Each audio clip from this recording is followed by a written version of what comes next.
Hare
ఈరోజు మనం మూడో స్కందం గురించి కొన్ని విషయాలు చెప్పుకుంటాం. మరి భాగవతంలో ఏమవుతుందయ్యా అంటే మీ అందరూ తెలుసు, భాగవతంలో 10 అంశాలు ఉంటాయి అని చెప్పుకున్నాం అన్నమాట. భాగవతంలో ఎన్ని అంశాలు ఉంటాయి? 10 అంశాల గురించి భాగవతం అనేది చెప్తున్నాను. మీరు అది అబ్జర్వ్ చేయకూడదు, మీరు మీరే కాల్ వస్తే డిస్కనెక్ట్ సో ఏంటయ్యా 10 విషయాలు. మరి భాగవతం ఏం చెప్తుందంటే చెప్పండి, మీకు తెలిసినాయి. భాగవతం ఏం చెప్తుంది? 10 అంశాల గురించి 10 విషయాల గురించి చెప్తుంది. ఏంటవి చెప్పండి. పద్మావతి మాత్రం మీరే ఇక భాగవతం తెలియదు. భాగవతము అనేది మనకి భగవద్గీత 5 అంశాల గురించి చెప్తుంది అన్నమాట. ఏం చెప్తుంది? 5 అంశాలు ఏంటి భాగవతం? భగవద్గీత చెప్పేటువంటి ఈశ్వరుడు, జీవుడు, ప్రకృతి, కాలము, ఈశ్వర, జీవ, ప్రకృతి, కాల, కర్మ అని 5 అంశాలు. మరి భాగవతం ఏం చెప్తుంది? వినలేదు అయితే. సో అది వింటే వస్తుంది మనకు. సో శ్రీమద్ భాగవతము 2వ స్కందము 10వ అధ్యాయము 1వ శ్లోకంలో ఉంటుంది. అత్ర సర్గో విసర్గో స్థానం పోషణం ఉదయ మన్మంతుల ఈశాన్యత నిరోధ ముక్తి ఆశ్రయ, ఈ 10 అంశాల గురించి చెప్పారు. అత్ర సర్గ అంటే క్రియేషన్, సృష్టి గురించి. విసర్గ అంటే ప్రతి సృష్టి గురించి. అత్ర సర్గో విసర్గో స్థానం, జీవుల యొక్క వివిధ స్థానాల్లో ఏ విధంగా వాళ్ళు అమర్చబడ్డారు. పోషణం, వాళ్ళ యొక్క పోషణ ఏ విధంగా జరుగుతుంది. ఊతయ, ఊతయ అంటే ఊతి అంటే ఆధారం అని అంటారు, ఆధారం. సో అతను సర్గో విసర్గో స్థానం పోషణం ఊతయ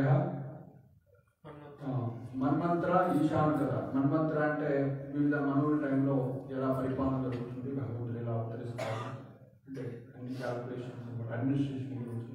ఈశాన్ కదా భగవంతుడి యొక్క అవతారాల గురించి. సో నిరోధ ముక్తి ఆశ్రయ, నిరోధం అంటే మళ్ళీ ఈ భౌతిక విషయాల నుంచి ఎలా ఫుల్ స్టాప్ పెట్టాలి అనేటువంటి విషయాలు. నిరోధ ముక్తి, తర్వాత ముక్తి పొందడం. సో ముక్తి అల్టిమేట్ కాదు. ఈ 9 అంశాలకి అన్నిటికీ దేనికోసం అంటే 9 విషయాలు ఎందుకు చెప్పారంటే అల్టిమేట్గా ఆశ్రయం, ఎవరి ఆశ్రయం పొందాలి అనేది.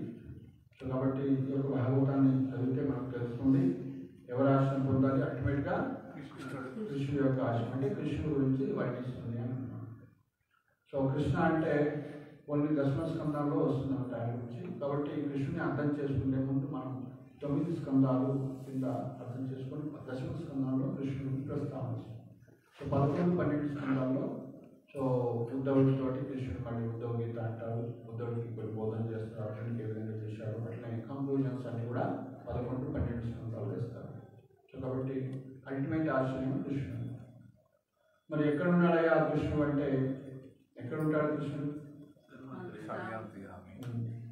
కృష్ణుడు గోలోకంలో ఉంటాడు. కృష్ణుడు ఉన్నటువంటి లోకం పేరు గోలోకం.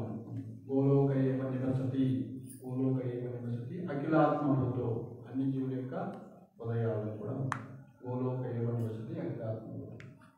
సో మరి మానవ జన్మ వచ్చిన తర్వాత మనం ఇలాంటి నిజమైనటువంటి ఆశయం కృష్ణుని ఆశయాన్ని తీసుకొని ఆయన తెలుసుకున్నట్లయితే జన్మ కర్మచమే దివ్యం ఏవం యో వైద్య తత్వత తత్వాదేహం పునర్జన్మనైతే మామే సోదరున అని భగవద్గీతలో మనకి చెప్తున్నారు. 4వ అధ్యాయం 9వ శ్లోకంలో.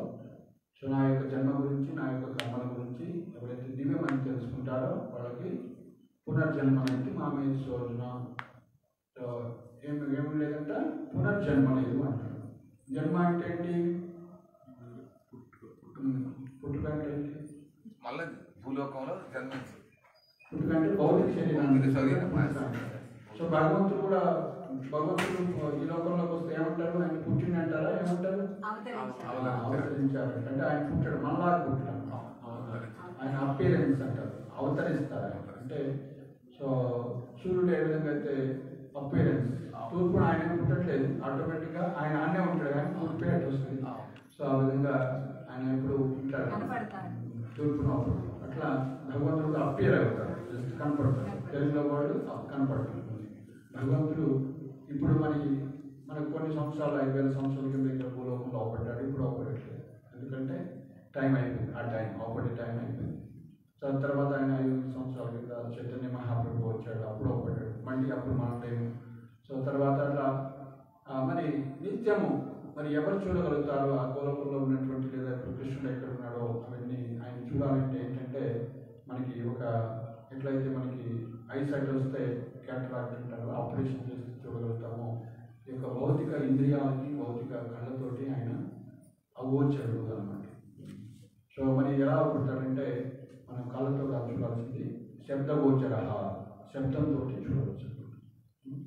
సో ఈ యొక్క భౌతిక ఇంద్రియాలతో కూడా చూసిన వాళ్ళు ఉన్నారు. ఎవరున్నారు భౌతిక ఇంద్రియాలతో? ఎవరైనా చూశారా కృష్ణుని, భగవంతుని? సో విగ్రహం ఏదైతే చూస్తున్నామో అది కూడా భగవంతుడే. అట్లనే స్వయంగా కూడా ప్రహ్లాదు లాంటి మహాభక్తులు ఏంటి, వాళ్ళు సర్వత్రా ప్రేమాంజన చురిత భక్తి విలోచనైన సంత సదైవ హృదయేషు విలోకయంతి ఎం శ్యామ సుందర మచించ గుణస్వరూపం గోవిందమాని కృష్ణ మహోపజాం. బ్రహ్మదేవుడు చెప్తున్నట్టు ఎవరికైతే ఆ ప్రేమ ఉంటుందో, కృష్ణ భక్తి ఉంటుందో, కృష్ణ ప్రేమ ఉంటుందో, ప్రేమ అంజనం, అంజనం అంటే కాటుక, ప్రేమాంజనం, ప్రేమ అనేటువంటి కాటుక పెట్టుకున్నట్లయితే ఎవరైనా మనం పెట్టుకుంటాం నల్లటి కాటుక. ఎందుకు పెట్టుకుంటారు? కాజు కంటికి మంచిదండి, ఆరోగ్యానికి మంచిదండి, కంటికి చలువ అని చలువ చేస్తుంది. ప్లస్ అట్లా ఒక పర్పస్ ఉంది. అట్లనే ఆ యొక్క ప్రేమ అనేటువంటి అంజనాన్ని మనం అప్లై చేసినట్లయితే ప్రేమాంజనం చూస్తే భక్తి విలోచనైన, ఆ భక్తి అనేటువంటి ప్రేమాంజనాన్ని మనం అప్లై చేస్తే, సో ప్రేమాంజన చూస్తే భక్తి విలోచనైన సంత ఆ యొక్క డివోటీస్ సదా హృదయకు విలోచయంతి ఎం శ్యామసుందరం అచించ గుణస్వరూపం. ఆ శ్యామసుందరుని చూడగలుగుతారట. సో ఏదైతే మనం వర్షం చేస్తున్నటువంటి రాధా శ్యామసుందరు ఉన్నారో, రాధాకృష్ణ ఉన్నారో, రజగోపాలను మనం చూస్తున్నాము, ఆ యొక్క విగ్రహాన్ని సర్వత్రా చూడగలిగినట్లయితే, మనం ఏదైతే విగ్రహాన్ని మనం పూజిస్తున్నామో ఆ విగ్రహాన్ని సర్వజీవుల యొక్క హృదయంలో సర్వత్రా కూడా చూడగలిగినట్లయితే, అట్లా ప్రహ్లాదుడు చూడగలిగాడు. ఎక్కడ హరి అంటే హరి ఇక్కడ లేడు, అక్కడ లేడు కాదు, అన్ని చోట్ల ఉన్నాడు. ఎక్కడ అంటే ఇక్కడ లేడు చెప్పండి అంటున్నాడు. ఆయన ఎదురు ప్రశ్న ఎక్కడ లేడు చెప్పు అని.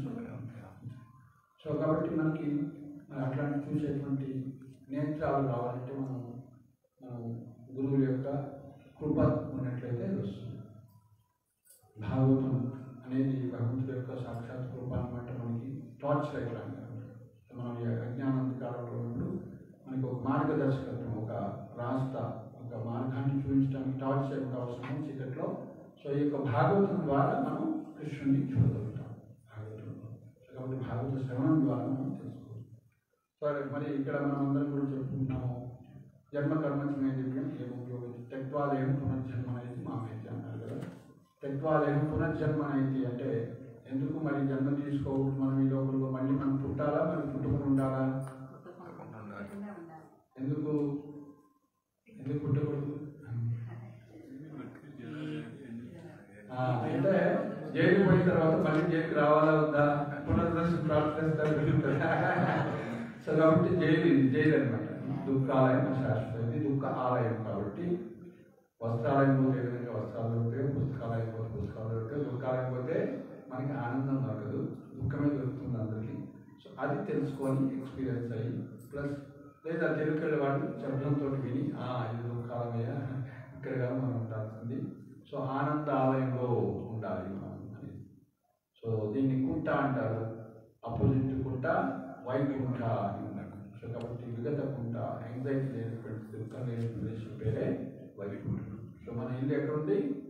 బ్రహ్మం అనే అది ఇదే వైకుంఠం అనేది మన యొక్క స్వతహా ఉన్నటువంటి ప్రదేశం.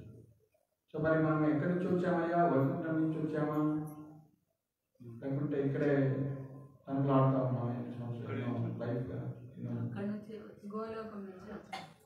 కృష్ణుడు ఏమంటే గోలోకం నుంచి వచ్చిన వాళ్ళు రాదు అన్నారు. అంటే మనం వాటర్ దగ్గర ఉన్నాం, గోలోకం ఎంటర్ కాలే. యాక్చువల్లీ మహావిష్ణువు మళ్ళీ యోగ నిద్రలోకి వెళ్ళినప్పుడు ఈ జీవులని ఆత్మలన్నీ కూడా మళ్ళీ ఆయనలో లయం అయిపోతాయి. మళ్ళీ సృష్టి జరిగినప్పుడు మళ్ళీ కర్మను అనుభవించడానికి వస్తుంది.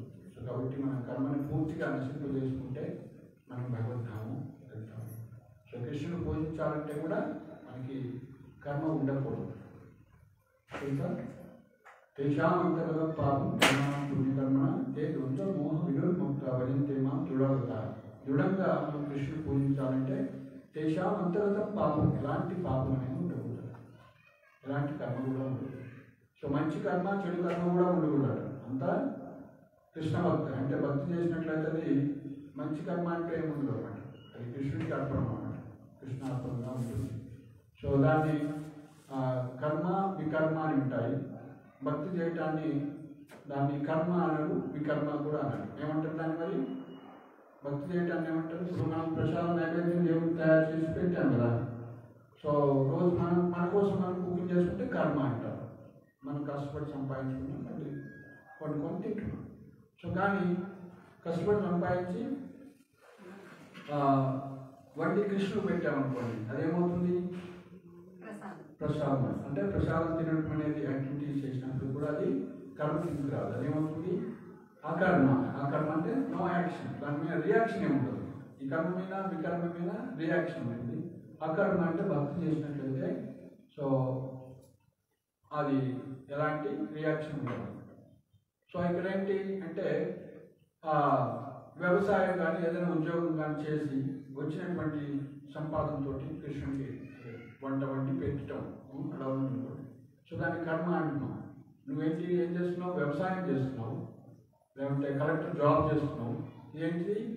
ఒక క్షత్రియుడిగా, ఒక వైశ్యుడిగా ఏదో నీ యొక్క డెసిగ్నేషన్ ప్రకారం మీరు చేస్తున్నారు, వృత్తి చేస్తున్నారు. సో చేసి ఆ ఫలితాన్ని కృష్ణుడికి అర్పిస్తే దాన్ని ఆయన ఏమంటారు? కర్మయోగి అంటారు. మరి భక్తి యోగి అని ఎవరిని అంటారు? అది కృష్ణుడికి సమర్పించి తర్వాత తింటే అది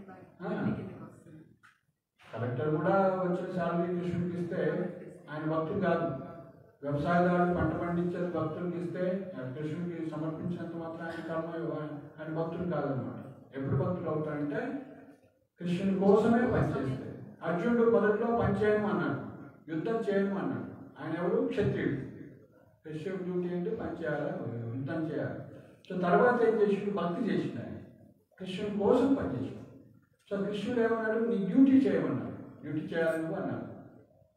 సో కాబట్టి కృష్ణుడి కోసం మనం బ్రాహ్మణుడిగా పనిచేస్తే, క్షత్రుడిగా పనిచేస్తే, వైశ్యుడిగా పనిచేస్తే, శూద్రుడిగా పనిచేస్తే అది భక్తి కిందకి వస్తుంది. అలా కాకుండా నా డ్యూటీ చేస్తే అది భక్తి కిందకి రాదు, కర్మయోగం కిందకి వస్తుంది, యాక్షన్ ఇన్ కృష్ణ వస్తుంది.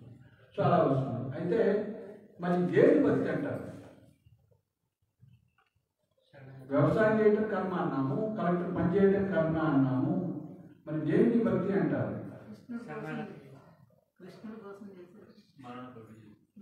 భక్తి ప్రహ్లాదం చెప్తున్నారు 7వ స్కందంలో, శ్రవణం, కీర్తనం, విష్ణు స్మరణం, పాద సేవనం, అర్చనం, వందనం, దాస్యం, సాక్ష్యం, ఆత్మనివేదనం. 9 రకాలు. అంటే ఎవరి గురించి వినాలంట? ఆయన గురించి వినాలి, ఆయన గురించి. ఇప్పుడు మనం భాగవతం అంటే ఆయన గురించి వింటున్నాం, భాగవతం గురించి వింటున్నాం. భాగవతం అంటే భాగవతం అంటే కృష్ణుడు కదా అన్నమాట. సో కాబట్టి వినటం, కీర్తనం, చెప్పటం ఇవన్నీ దేని కిందకి వస్తాయి? భక్తి కిందకి వస్తాయి. ఇది కర్మ కిందకి రాదు. అర్థమవుతుందా? సూక్ష్మమైనటువంటి ఎప్పుడైతే మనం రజోగుణంలో ఉంటామో, తమోగుణంలో ఉంటామో, ఈ యొక్క పాయింట్ కూడా అర్థం చేసుకోవాలి. సత్వగుణంలో రావాలి పాయింట్ అర్థం చేసుకోవాలి. ఇంకా ఉన్నతమైన స్థితి భాగవతం చదివితే సత్వగుణానికన్నా విశేషమైనటువంటి విశుద్ధ శాస్త్రంలోకి వస్తుంది. ప్యూర్ గుడ్నెస్ ఉంటారు. కృష్ణుడు భగవంతుడు ప్యూర్ గుడ్నెస్లో ఉంటారు.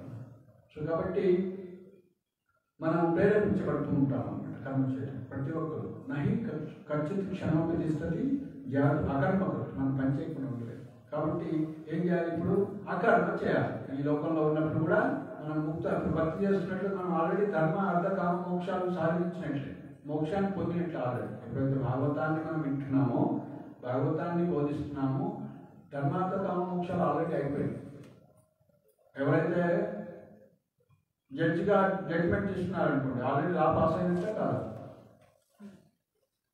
ఏ జాతిలో పుట్టినా సరే, ఎవరైనా సరే హరే కృష్ణ హరే కృష్ణ కృష్ణ కృష్ణ హరే హరే హరే రామ రామ రామ హరే హరే అని వైష్ణవుడు అంటారు. ఎవరైతే హరినామం చేస్తారో, ఒక్కసారి హరి అన్న, కృష్ణ అన్న, గోవింద అన్న, హరే కృష్ణ అన్న కూడా ఆయన వైష్ణవుడు. సో ఆ వైష్ణవుడు కనిష్ట అధికార స్థితిలో ఉండొచ్చు. అలాంటి వాళ్ళు మనం ఏం చేయాలి? రెస్పెక్ట్ ఇవ్వాలి. కృష్ణ చేసే గీతం మనసార్చేత, ఎవరైతే కృష్ణ నామాన్ని ఒకసారి పలికినా కూడా వాళ్ళని నమస్కరణ, వాళ్ళని మనసులో వాళ్ళకి గౌరవాన్ని ఇవ్వాలి. కృష్ణ చేసే గీతం మనసార్చేత. సో కానీ ఎవరైతే ఆ యొక్క కృష్ణ భక్తిలో దీక్ష తీసుకొని ఉంటారో, దీక్షాతే ప్రణతమిచ్చే భజంతమీతం, ఎవరైతే దీక్ష తీసుకొని ఉంటారో వాళ్ళకి ప్రణామం చేయమంటారు. ప్రణతమిచ్చే భజంతమీతం. ఆ విధంగా ఎవరైతే ఈ యొక్క వైష్ణవ సాంప్రదాయంలో దీక్ష తీసుకొని ఉంటారో అలాంటి వాళ్ళని వైష్ణవులు ఉంటారు. వాళ్ళు కూడా వైష్ణవులు ఉంటారు, హరినామం చేసే వాళ్ళు ఎవరైనా వైష్ణవులు ఉంటారు. కానీ దీక్ష తీసుకున్న వాళ్ళకి ఏం చేయాలి? ప్రణామం చేయమంటారు. మరి ఎవరి సాంగత్యంలో ఉండాలి? ఇదంతా ఎవరు చెప్తున్నారు? రూపగోస్వామి ఉపదేశామృతం ఉన్నటువంటి గ్రంథంలో చెప్తున్నారు. భక్తి శాస్త్రంలో ఇవన్నీ ఉంటాయి. భగవద్గీత, భక్తి సామృష్యుడు, ఉపదేశామృతం, ఈశోపనిషత్తు 4 పుస్తకాలు ఉంటాయి. అందులో రూపగోస్వామి రచించినటువంటి ఉపదేశామృతం చెప్తారు. సో దీక్షాతిశయ ప్రతిపక్షం నిందాది శూన్యం ఈక్షిత సంకల్ప్య, ఎవరైతే ఇతరుల్ని అనవసరంగా నిందించారో వాళ్ళ యొక్క సాంగత్యాన్ని తీసుకొని శాస్త్రం చెప్తున్నారు. ఎవరి సాంగత్యం తీసుకోవాలి? హరినామం చేసే వాళ్ళ సాంగత్యం కావాలి, దీక్ష తీసుకున్న వాళ్ళ సాంగత్యం కావాలి. ఎవరైతే ఈ రెండు చేస్తూ భక్తి చేసుకున్న వాళ్ళు ఎవరైతే అనవసరంగా ఎవరిని నిందించారో వాళ్ళ యొక్క సాంగత్యం తీసుకోవాలి. కాబట్టి భక్తిలో ఎవరి యొక్క సాంగత్యం తీసుకోవాలి, మనం అర్థం చేసుకొని, శాస్త్రాన్ని అర్థం చేసుకొని సాంగత్యం. అలా ఎలాంటి సాంగత్యం తీసుకుంటే ఈ ప్రాప్తి అక్కడ. సో ఎలా అయితే భారతదేశం మొత్తం తర్వాత అందరు ఢిల్లీలో లేరు కదా, భారతదేశం. సో స్పెషల్ వైకుంఠం అనేది చాలా పెద్దది. విష్ణులోకం వైకుంఠంలో చాలా పెద్దగా ఎక్కువ వైకుంఠం ఉంటుంది. విష్ణువుని ఇక్కడ ఐశ్వర్యంతో పూజిస్తూ ఉంటారు. సో కాబట్టి లక్ష్మీనారాయణ ప్రధానంగా ఉంటారు. సో ఆ వైకుంఠంలో స్పెషల్ ప్లేసే గోలోక బృందావనం అంటారు. సో అందరు గోలోక బృందావనం పూర్. ఎవరైతే ఇక్కడ మీరు ఎవరి సాంగత్యం తీసుకుంటున్నారు, ఎవరైతే రాధాకృష్ణుని పూజిస్తూ ఐశ్వర్య భావంతో కాదు, మాధుర్య వాత్సల్య భావంతో ఎవరైతే పూజిస్తుంటారో వాళ్ళు మాత్రమే గోలోకం వెళ్తారు. ఎవరైతే ఐశ్వర్య, దాస్య, సాఖ్య, వాత్సల్య, మాధుర్య 5 రకాలు ఉంటాయి. శాంత, దాస్య, సాఖ్య, వాత్సల్య, మాధుర్య 5 రకాల సేవలు ఉంటాయి. శాంతరసం అంటే జస్ట్ అప్రిషియేట్ చేయడం, పూలు, ఆవులు, గడ్డి, చెట్లు ఇవన్నీ కూడా శాంతరసంలో భగవంతుడు సేవలు చేస్తుంటారు నాన్నలు. దాస్యం అంటే సేవ చేయడం, సాఖ్యం అంటే ఫ్రెండ్షిప్, వాత్సల్య అంటే దేవుడికి వస్తువులు నన్ను ఆరాధిస్తారు, పుత్ర వాత్సల్యం కలిగి ఉంటారు. సో గోపికల వాళ్ళతో కూడా మాధుర్య భావన కలిగి ఉంటారు, ప్రేమికులు లాగా. సో కాబట్టి సో మీ యొక్క గురువు, మీ యొక్క శిక్షా గురువు, మీ యొక్క దీక్షా గురువు, మీ యొక్క గైడెన్స్ ఎవరిని తీసుకున్నారు, ఎవరి సాంగత్యం తీసుకున్నారో మీరు అక్కడ చేరుకుంటారు. అందరూ గోలోకం వెళ్ళారు, అర్థమవుతుందా? కాబట్టి లక్ష్మీనారాయణ, సీతారాం, రాధాకృష్ణ అన్నప్పుడు కూడా సో మాధుర్య లోకం అని ఉంటుంది. మాధుర్య ఇక్కడ రాశారు కదా, అదంతా కూడా మాధుర్య ధామం. పైది లోటస్ ఫీట్ ఉంది కదా, లోటస్ ఉంది కదా పైది, ఇదంతా వైకుంఠ ధామం. అన్ని విష్ణు యొక్క అవతారాలన్నీ ఐశ్వర్యంతో నింపు. ఇదంతా భౌతిక దేవతలు. భౌతిక దేవతలు డైరెక్ట్ కృష్ణుడితో సంబంధం లేదు. మహావిష్ణువు అంటే కారణోత్సాహ విష్ణువు, కారణోత్సవ కోశం ఉన్నప్పుడు అనంతమైనటువంటి శరీరం నుంచి అనంతమైనటువంటి విశ్వాలు వస్తుంటాయి. అలాంటి ప్రతి విశ్వంలోకి గర్భోత్సాహ విష్ణులాగా ఆయన ఎన్ని గర్భోత్సాహ విష్ణువు ఉంటారా, ఎంతమంది అంటే ఎన్ని బ్రహ్మాండాలు కూడా అన్ని అంతమంది గర్భోత్సాహ విష్ణువు ఉంటారు. మహావిష్ణువు ఒకటి. అదేవిధంగా ప్రతి యూనివర్స్లో కూడా ఒక క్షీరోత్సాహ విష్ణువు ఉంటారు, అక్కడ కూడా వైకుంఠం. సో ఇలా అనంతమైనటువంటి గర్భోత్సాహ విష్ణువు, అనంతమైనటువంటి క్షీరోత్సాహ విష్ణువు ఉంటారు. సో కానీ ఇక్కడ భౌతిక ప్రపంచాన్ని మొత్తానికి కూడా ఒకటే మహావిష్ణువు లేదా కారణోత్సాహ విష్ణువు. సో ఇదంతా కూడా భౌతిక సృష్టి. ఇదంతా కూడా 1/4 వంతు మాత్రమే భగవంతుడి యొక్క ఏకపాద విభూతి అంటారు. సో త్రిపాద విభూతి, వైకుంఠం అనేది త్రిపాద విభూతి. ఆ యొక్క వైకుంఠంలో కూడా పైన ఉన్నటువంటిది మాధుర్య ధామం అంటారు. సో ఈ మాధుర్య ధామంలో ఏమేమి ఉన్నాయంటే అయోధ్య ఉంది, ద్వారకా ఉంది, జగన్నాథపురి ఉంది, గోలోకము ఉంది. సో టాప్ మోస్ట్ అందులో పెటల్స్లో మధ్యలో ఉన్నటువంటి ఏదైనా పుష్పం తీసుకుంటే, కమలం తీసుకుంటే మధ్యలో ఏదైతే పీఠం లాగుంటుందో చుట్టూ ఆకులు వస్తాయో సో అది గోలోకం. సో కాబట్టి మనం గోలోకం వెళ్ళాలంటే ఏం చేయాలి? సో ఎవరైతే రాధాకృష్ణుని చైతన్య మహాప్రభు ద్వారా ఆ యొక్క సంప్రదాయంలో కనెక్ట్ అయ్యి పూజిస్తుంటారో వాళ్ళు గోలోకం వెళ్తారు. సో ఎవరైతే ఐశ్వర్య భావనలో కూర్చుంటారో వైకుంఠం. ఇదంతా ఒకటే, పెద్ద డిఫరెన్స్ ఏముండదు, కానీ భావన కూడా ఇంపార్టెంట్. కాబట్టి మనం ఇక్కడ గోల్ ఫిక్స్ చేసుకోవాలి. ఢిల్లీ పోవాలి, ఢిల్లీలో ఏ స్టేషన్ పోవాలి, హైదరాబాద్ పోవాలి, హైదరాబాద్లో ఏ స్టేషన్ పోవాలి, సికింద్రాబాద్ పోవాలి, కాచిగూడ పోవాలి, చెంచల్గూడ పోవాలి, ఇంకేమున్నాయి, నాంపల్లి స్టేషన్ పోవాలి, అన్నీ వేరే వేరే ఉంటాయి, కొంచెం కొంచెం డిఫరెన్స్.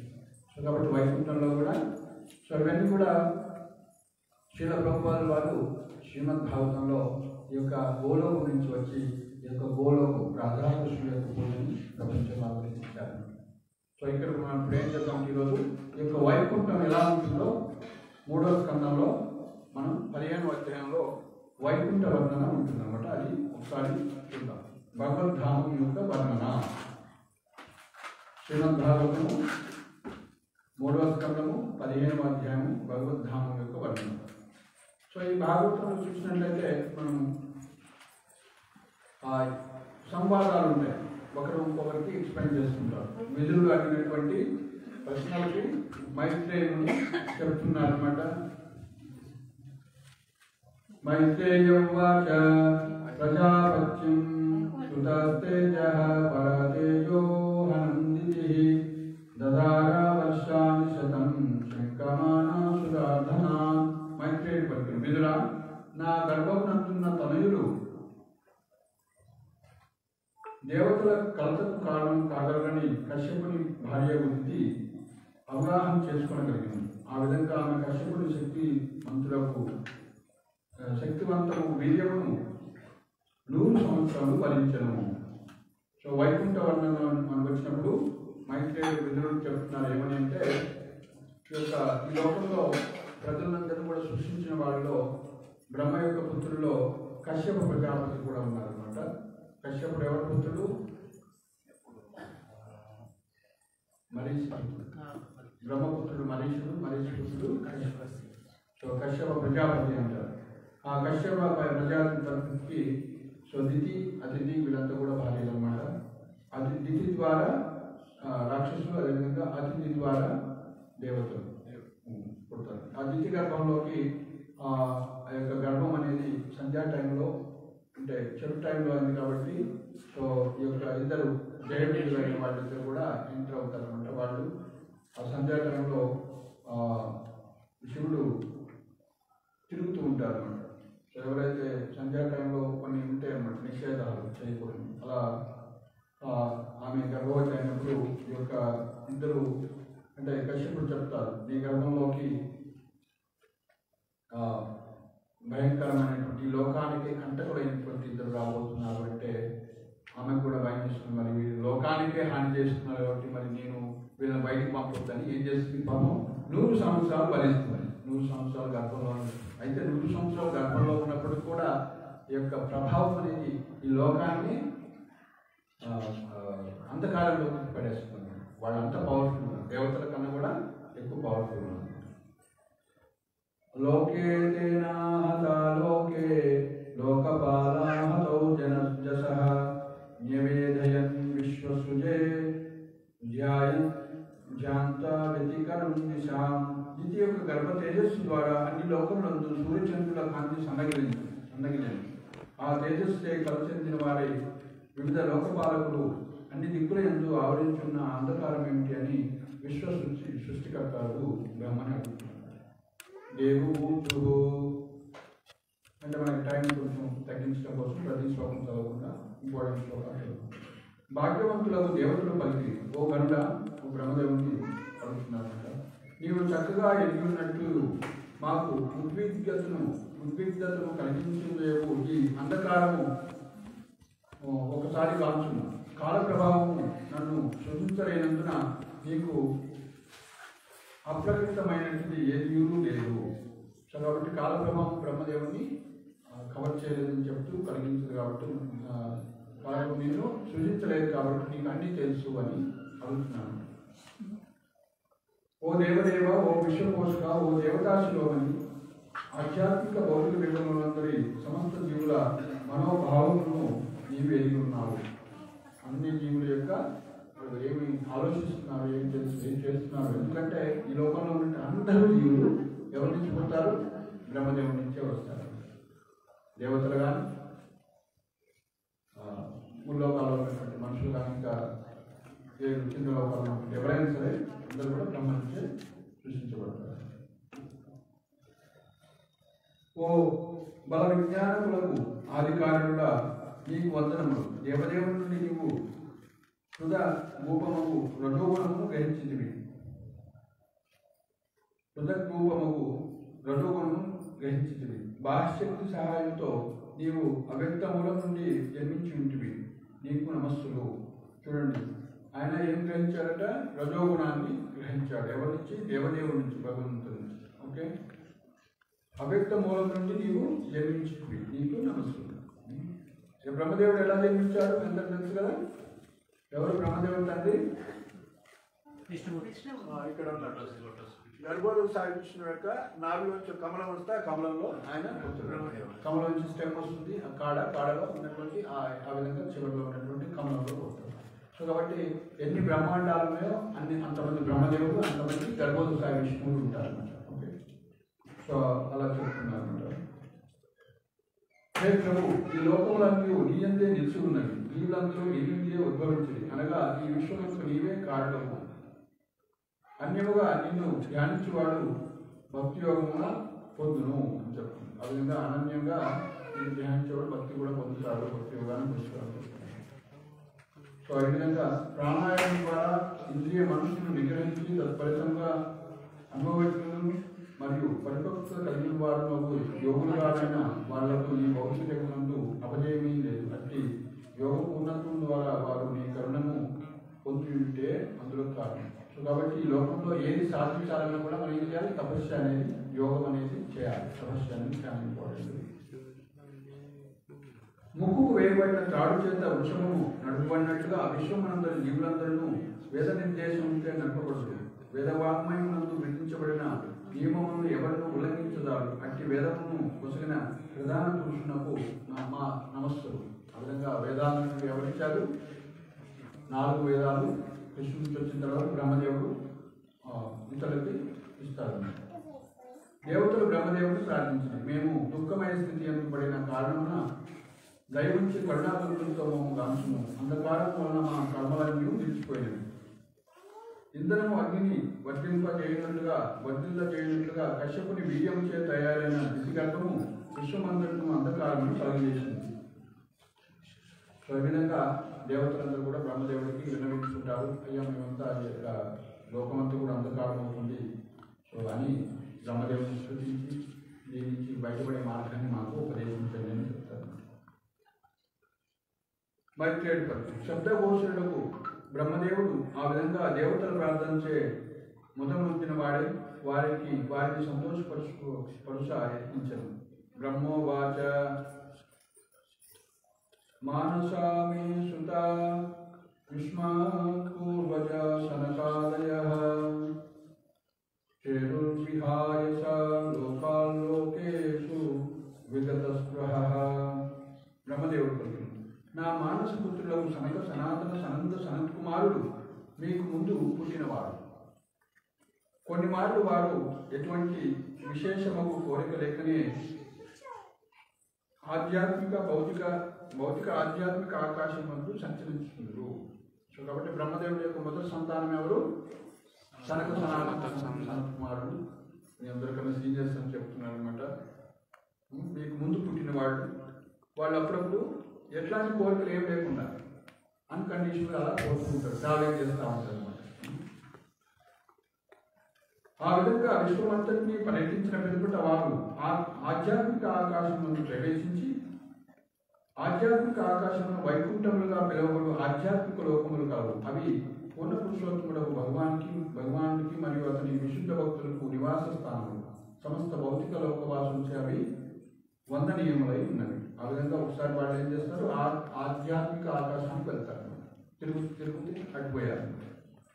వైకుంఠ లోకములందరి పురుషులందరూ రూపంలో దేవదేవునే పోలి ఉంది. వారందరూ ఇంద్రియ భోగ వాంఛ లేకుండా హరిసేవమున నిలబడి ఉంటారు. సో కాబట్టి వైకుంఠంలో ఉన్న వాళ్ళంతా ఎలా ఉంటారంటే పురుషులు భగవంతులాగానే ఉంటారు, విష్ణు రూపంలో. అంటే అందుకే విష్ణు దూతలు అంటాం కదా, విష్ణులాగానే శంఖ చక్ర కదా పద్మ పట్టుకొని ఉంటారు. లేదా గోలోకంలో ఉన్న వాళ్ళు కృష్ణుడు లాగానే ఉంటారు. వైకుంఠ లోకములందు ఆదిపురుషుడును వేదవేద్యుడును అగు భగవానుడు విరాజిల్లుచుండును. రజోగుణమును కానీ తమో గుణమును కానీ ఎట్టి స్థానం లేకుండా అతడు సుధసత్వ గుణపూర్ణుడై ఉండును. భక్తుల ధార్మిక పురోగతికి అతడు దోహదపడును. కాబట్టి అక్కడ రజో తమో గుణాలు ఎలాంటివి ఉండవు అని చెప్తున్నారు. భగవంతుడు శుద్ధ సత్వగుణంలో ఉంటారు. ఆ వైకుంఠ లోకములందు పరమ మంగళకరమైన వనములు కలవు. వాని యందు గల తరువులు కల్పవృక్షములు వైకుంఠ లోకములందు ప్రతియు ఆధ్యాత్మికము మూర్తిమంతము అయి ఉన్నందున ఆ వృక్షములు అన్ని ఋతువుల యందు ఫలపుష్పభరితమై ఉన్నది. ఇది ఇంపార్టెంట్ స్టోరీ. యత్ర నై శ్రేయసం నామవనం కామ దుగై దుగై తుమై సర్వతృశ్రీభిభ్రాజం కైవల్యమియమూర్తిమ. సో అక్కడ ఉన్నటువంటి అన్ని ఎంతో పరమ మంగళకరమైన వనాలు, కల్పవృక్షాలు ఇవన్నీ కూడా ఉంటాయి. వైకుంఠవాసులు తమ భార్యలను కూడిన వారి విమానాల యందు పయనిస్తూ పరమ పవిత్రము భగవద్గుణ కర్మలను నిరంతరము గానం చేస్తుంది. భగవన్ మహిమను గానం చేయనప్పుడు వారు మధుభరితమును సుగంధమయమును అవు వికసిత మాధవీ పుష్పముల సన్నిధిని సైతము పరిహసించుడు అంటారు. సో వాళ్ళంతా కూడా ఏంటి, ప్రతి ఒక్క గృహస్థుడికి అక్కడ వైకుంఠ విమానం ఉంటుందంట. అది ఎలా పోతుంది? డ్రైవర్తో నడవదని. సో మన మనస్సు ఇలా పోవాలంటే అలా పోతుంది. బల్లెపల్లి రావాలంటే తక్కువ నుంచి సో ఎక్కడికి మనస్సు ఎక్కడ సంకల్పిస్తే అక్కడ దొరుకుతుంది. ఇక్కడ భౌతిక మనస్సు కాదు, ఆధ్యాత్మిక మనస్సు. సో పారావరతాన్య మృతసార సచక్రవాక దాత్యూహంస సుఖిరవరినాం కోలాహలో విరమతే చిరమాత్మకే భృంగాదికే హరికథామి వగాయమానే. భృంగరాజు అంటే ఎవరు తెలుసా? తుమ్మెద తేనె తీస్తుంది కదా.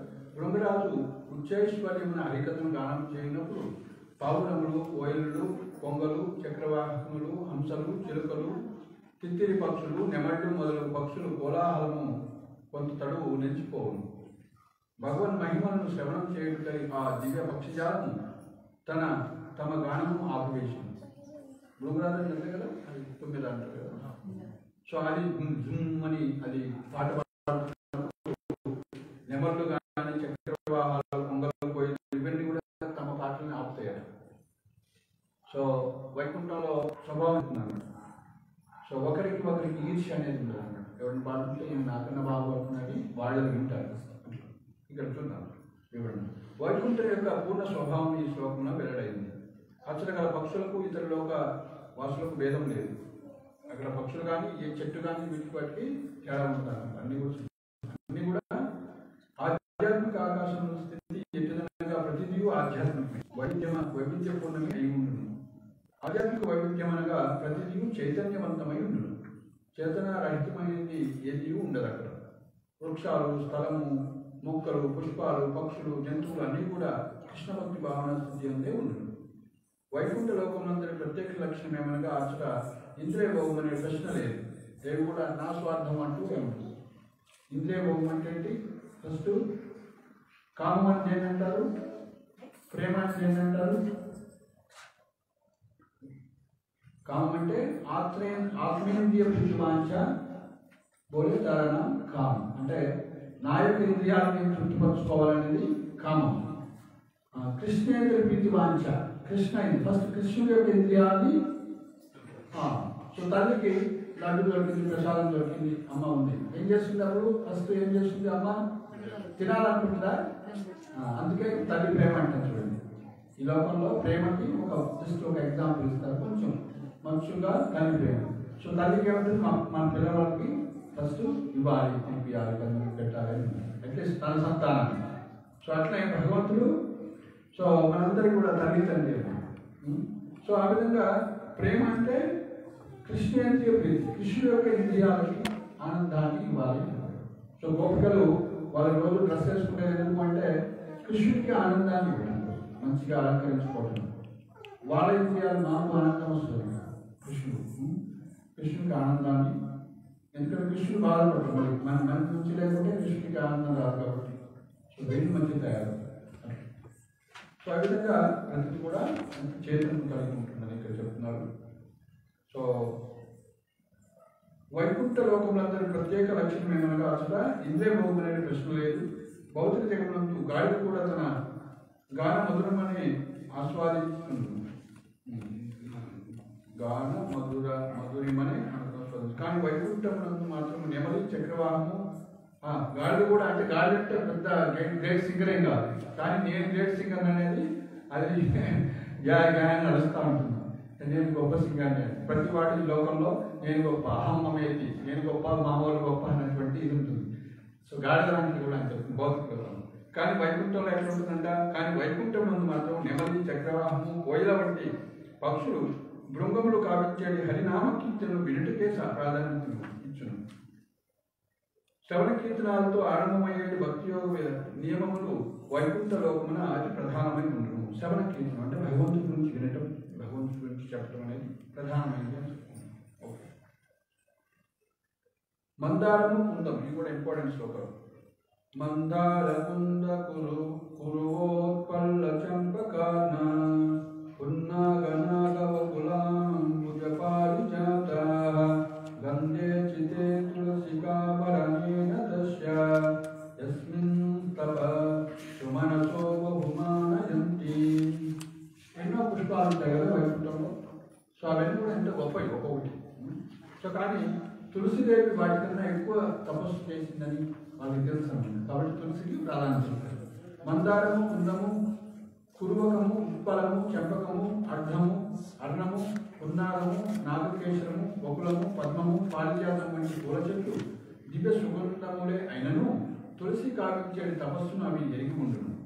భగవానుడు తులసికి ప్రత్యేకము ఆధిక్యతను వస్తుంటే అందులకు కారణం. సో కాబట్టి తులసి ఎప్పుడైతే అవన్నీ కూడా తులసిని పొగుడుతాయని చెప్తున్నారు.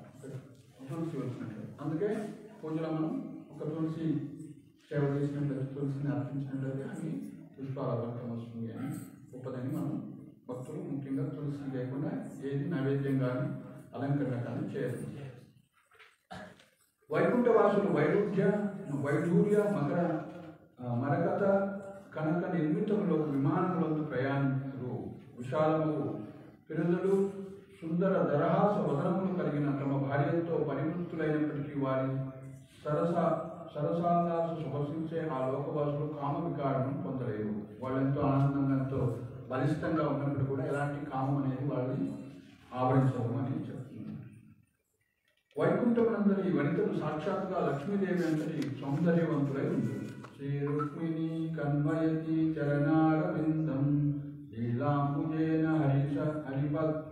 హరిసత్మని ముక్త దోష సంలక్ష్యతే స్ఫటిక కుబ్జ ఉపేత హేమ్ని సమ్మార్జిదేవ యదనుగ్రహేణ న్యయత్నః.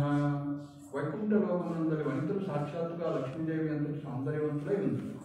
దేవదేవుని అనుగ్రహం పొందుటకై అట్టి దివ్య సుందరిమణులు తమ పదమంజీరములు గల్లు గల్లుమని మోగుచుండగా హస్తములందరి కలువులతో క్రీడించుతూ చలువరాత్రి కుజములను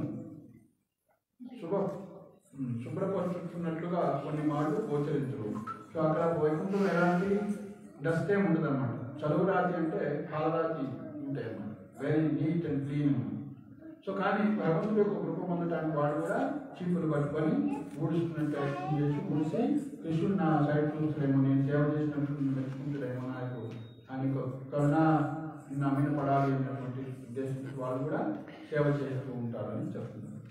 సో వాళ్ళందరూ కూడా, సో స్త్రీలందరూ కూడా రుక్మిణి లాగా అందరూ లక్ష్మీ దేవత స్వరూపులు అని చెప్తున్నారు. పురుషులందరూ కూడా విష్ణు స్వరూపులు అని చెప్తున్నారు.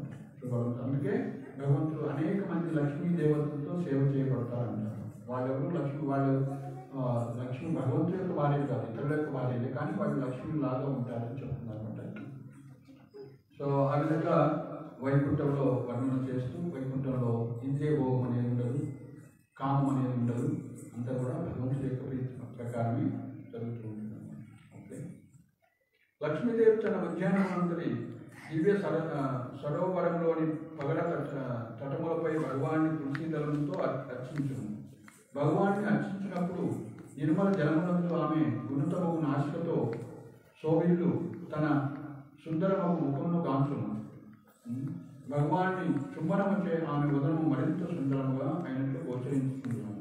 ఈ విధంగా లక్ష్మీదేవి కూడా ఈ యొక్క తులసి మంజరిలతోటి, తులసి పుష్పాలతోటి, తులసి పువ్వులతోటి భగవంతుని పూజిస్తుంది అన్నమాట. ఆ అర్చించేటప్పుడు నిర్మలమైనటువంటి ఆమె యొక్క ముఖము అనేది ఆ యొక్క నీటిలో ఏ విధంగా అయితే చలవరాత్రి కూడా మన పాలరాత్రి బండ్లు లాంటి ఆ విధంగా నీటిలో ఆ ముఖాన్ని చూసి ఎంతో సుందరంగా ఉన్నటువంటి ముఖం చెప్తుంది. అప్పుడు భగవంతుడు ఈ యొక్క శుభనంతో ఆమె యొక్క ఫేస్ అనేది ఇంకా ఎంతో సుందరంగా మారుతుందని చెప్తుంది. ఆ యొక్క వర్ణన, అందం యొక్క వర్ణన చేస్తుంది. దుర్భాగ్యులకు జనుడు వైకుంఠలోక వర్ణనను చర్చించక శ్రవణార్హములు కాని మనుషుని బుద్ధిని మోహపరుచుకునివైన కళా విషయములంతే నెలకొని మిక్కిలి విచారకరం. వైకుంఠ కథా విషయాలను త్యజించి భౌతికలోక చర్చను చేపట్టువారు అంధకార బంధరములు తమోమయ ప్రాంతమున త్రోయబడులు. కాబట్టి దుర్భాగ్యులు ఎవరైతే ఉంటారో, అదృష్టహీనులు ఎవరైతే ఉంటారో వాళ్ళంతా అసలు వైకుంఠం అంటే వైకుంఠలోక వర్ణన గురించి ఇక్కడ చర్చించకుండా, వినకుండా, శ్రవణ కీర్తనాలు చేయకుండా వాళ్ళు ఈ లోకంలో అన్ని భౌతిక విషయాలను కూడా చర్చిస్తూ ఉంటారని ఇక్కడ చెప్తున్నారు. సో కాబట్టి భక్తుడి యొక్క లక్ష్యం ఎలా ఉండాలి? ఇప్పుడు నిత్యం ఆ యొక్క వైకుంఠ వర్ణన చేస్తుండాలి, శ్రవణం చేస్తుండాలి, కీర్తన చేస్తూ ఉండాలి. సో ఈ విధంగా వైకుంఠ వర్ణన అయిపోయిన తర్వాత బ్రహ్మదేవుడు చెప్తున్నాడు, అలా పెద్ద పెద్ద వైకుంఠం ఉంటుంది, అలాంటి వైకుంఠానికి ఎంతో అందమైనటువంటి దివ్యలోకం ఉంది, ఆధ్యాత్మికలోకం ఉంది, అలాంటి వైకుంఠానికి ఒక ఆధ్యాత్మికలోకానికి నా పుత్రులు సనాతన వెళ్ళారు అని చెప్తూ బ్రహ్మదేవుడు అంటున్నాడు. బ్రహ్మదేవుడు పలికి, ఓ దేవతలారా, మానవ జన్మం ఎంతటి మహత్తరకరమైనదనగా మనం కూడా అట్టి జీవనము అభిలషింతుము. మనం కూడా మానవ జన్మ వస్తే మంచి ఛాన్స్ అని అనుకుంటున్నాడు బ్రహ్మదేవుడు. ఎందుకనగా మానవ జన్మ ఎందు ఎవడైనా పూర్ణము ధర్మమును జ్ఞానమును పొందగలడు. ఎవరైనా ఆ మానవ జన్మ ఎందు దేవదేవుని అతని ధామమును అవగాహన చేసుకున్నాడో, ఎవరైతే దేవదేవుని ధామమును అవగాహన చేసుకొనడో అతను మిగుల మాయా ప్రభావం అయిన వాడు, మాయా ప్రభావితుడైనాడని అవగాహన చేసుకోండి. కాబట్టి ఈ యొక్క మానవ జన్మలో భగవంతుని ఎవరైతే అర్థం చేసుకుంటారో వాళ్ళు భగవద్ధామం పోవచ్చు అని బ్రహ్మదేవుడు చెప్తున్నారు. కానీ ఎవరైతే భగవంతుని అర్థం చేసుకోవడం వాళ్ళు దుర్భాగ్యులు, మాయకి లోనయ్యారు అని చెప్తున్నారు. సో దేవతలు కూడా మానవ జన్మ రావాలని కోరుకుంటున్నారు అనమాట. ఎందుకయ్యా అంటే బ్రహ్మదేవుడు ఎంతో లాంగ్ టైం, ఎన్నో వేల కోట్ల సంవత్సరాలు జీవించి భగవద్ధామం వెళ్ళాల్సింది. కానీ మానవ జన్మలో బ్రహ్మ యొక్క ఒక రోజులో 14 మంది మనువులు ఉంటారన్నమాట. ఒక్కొక్క మనువులో మనువుకి 71 మహాయుగాలు ఉంటాయి. సో ఒక మహాయుగం అంటే ఒక చతుర్యుగం అంటారు, సత్యయుగం, త్రేతాయుగం, ద్వాపరయుగం, కలియుగం. సో అలా కలియుగంలో మనము ఒక 100 సంవత్సరాలు జీవిస్తాం. కలియుగంలోని 100 సంవత్సరాల్లో మనం కృష్ణుడు కూడా కావాలంటే కృష్ణుడు కూడా చేరుకోవచ్చు, కృష్ణ ప్రేమను పొంది కృష్ణ భక్తి చేసి గోలోకం వెళ్ళిపోవచ్చు. కానీ బ్రహ్మదేవుడు ఎన్ని సంవత్సరాలు ఉండాలి? అనంతమైనటువంటి ఒక బ్రహ్మదేవుడు ఒక్క రోజులోనే 1000 కలియుగాలు వస్తాయి.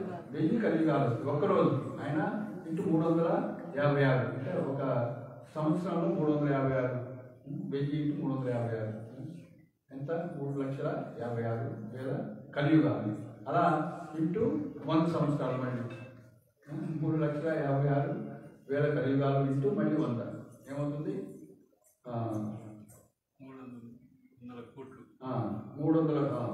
3 కోట్ల అట్లా వస్తుంది. 3 కోట్ల కలియుగాలు వెయిట్ చేస్తే ఆయనకి గోళకం వస్తుంది. సో మనకి ఎంత షార్ట్గా వస్తుంది చూడండి.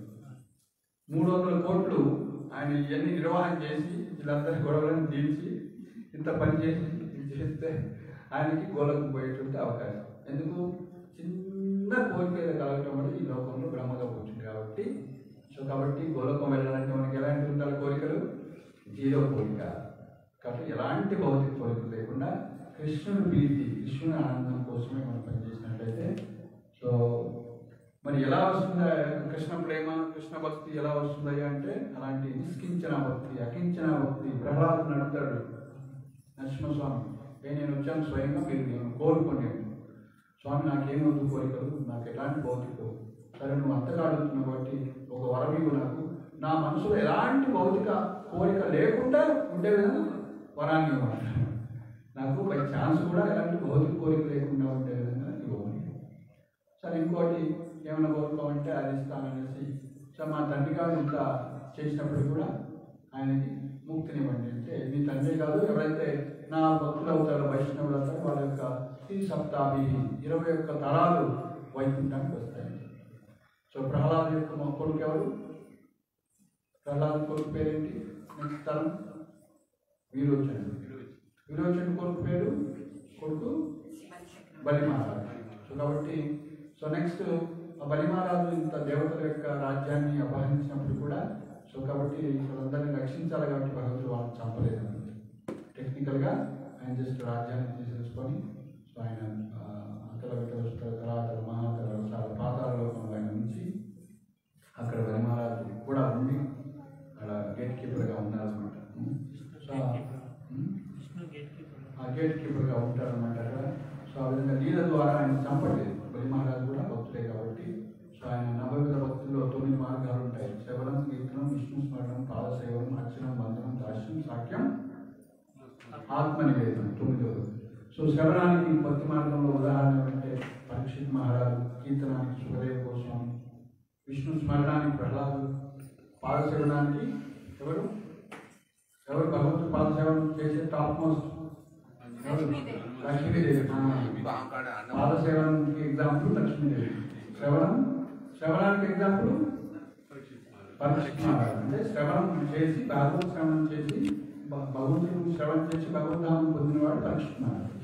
సో భగవంతుని కీర్తించడంలో గొప్పవాడు అంటే సుఖదేవ గోస్వామి. కీర్తనానికి ఎగ్జాంపుల్ ఆ ఒక కీర్తనం చేసినటువంటి ద్వారా ఆయన సిద్ధిని పొందాడు అంటారు. ఆ విధంగా సుఖదేవ గోస్వామి భగవంతుని కీర్తిస్తారు. శ్రవణం, కీర్తనం. విష్ణు స్మరణ, భగవంతుని స్మరించి సిద్ధి పొందేవాడు ఎవరు? ప్రహ్లాదు. భగవంతుని స్మరించి సో ఆయన తల్లి గర్భంలో ఉంటే భాగవతాన్ని వినేసింది అనమాట.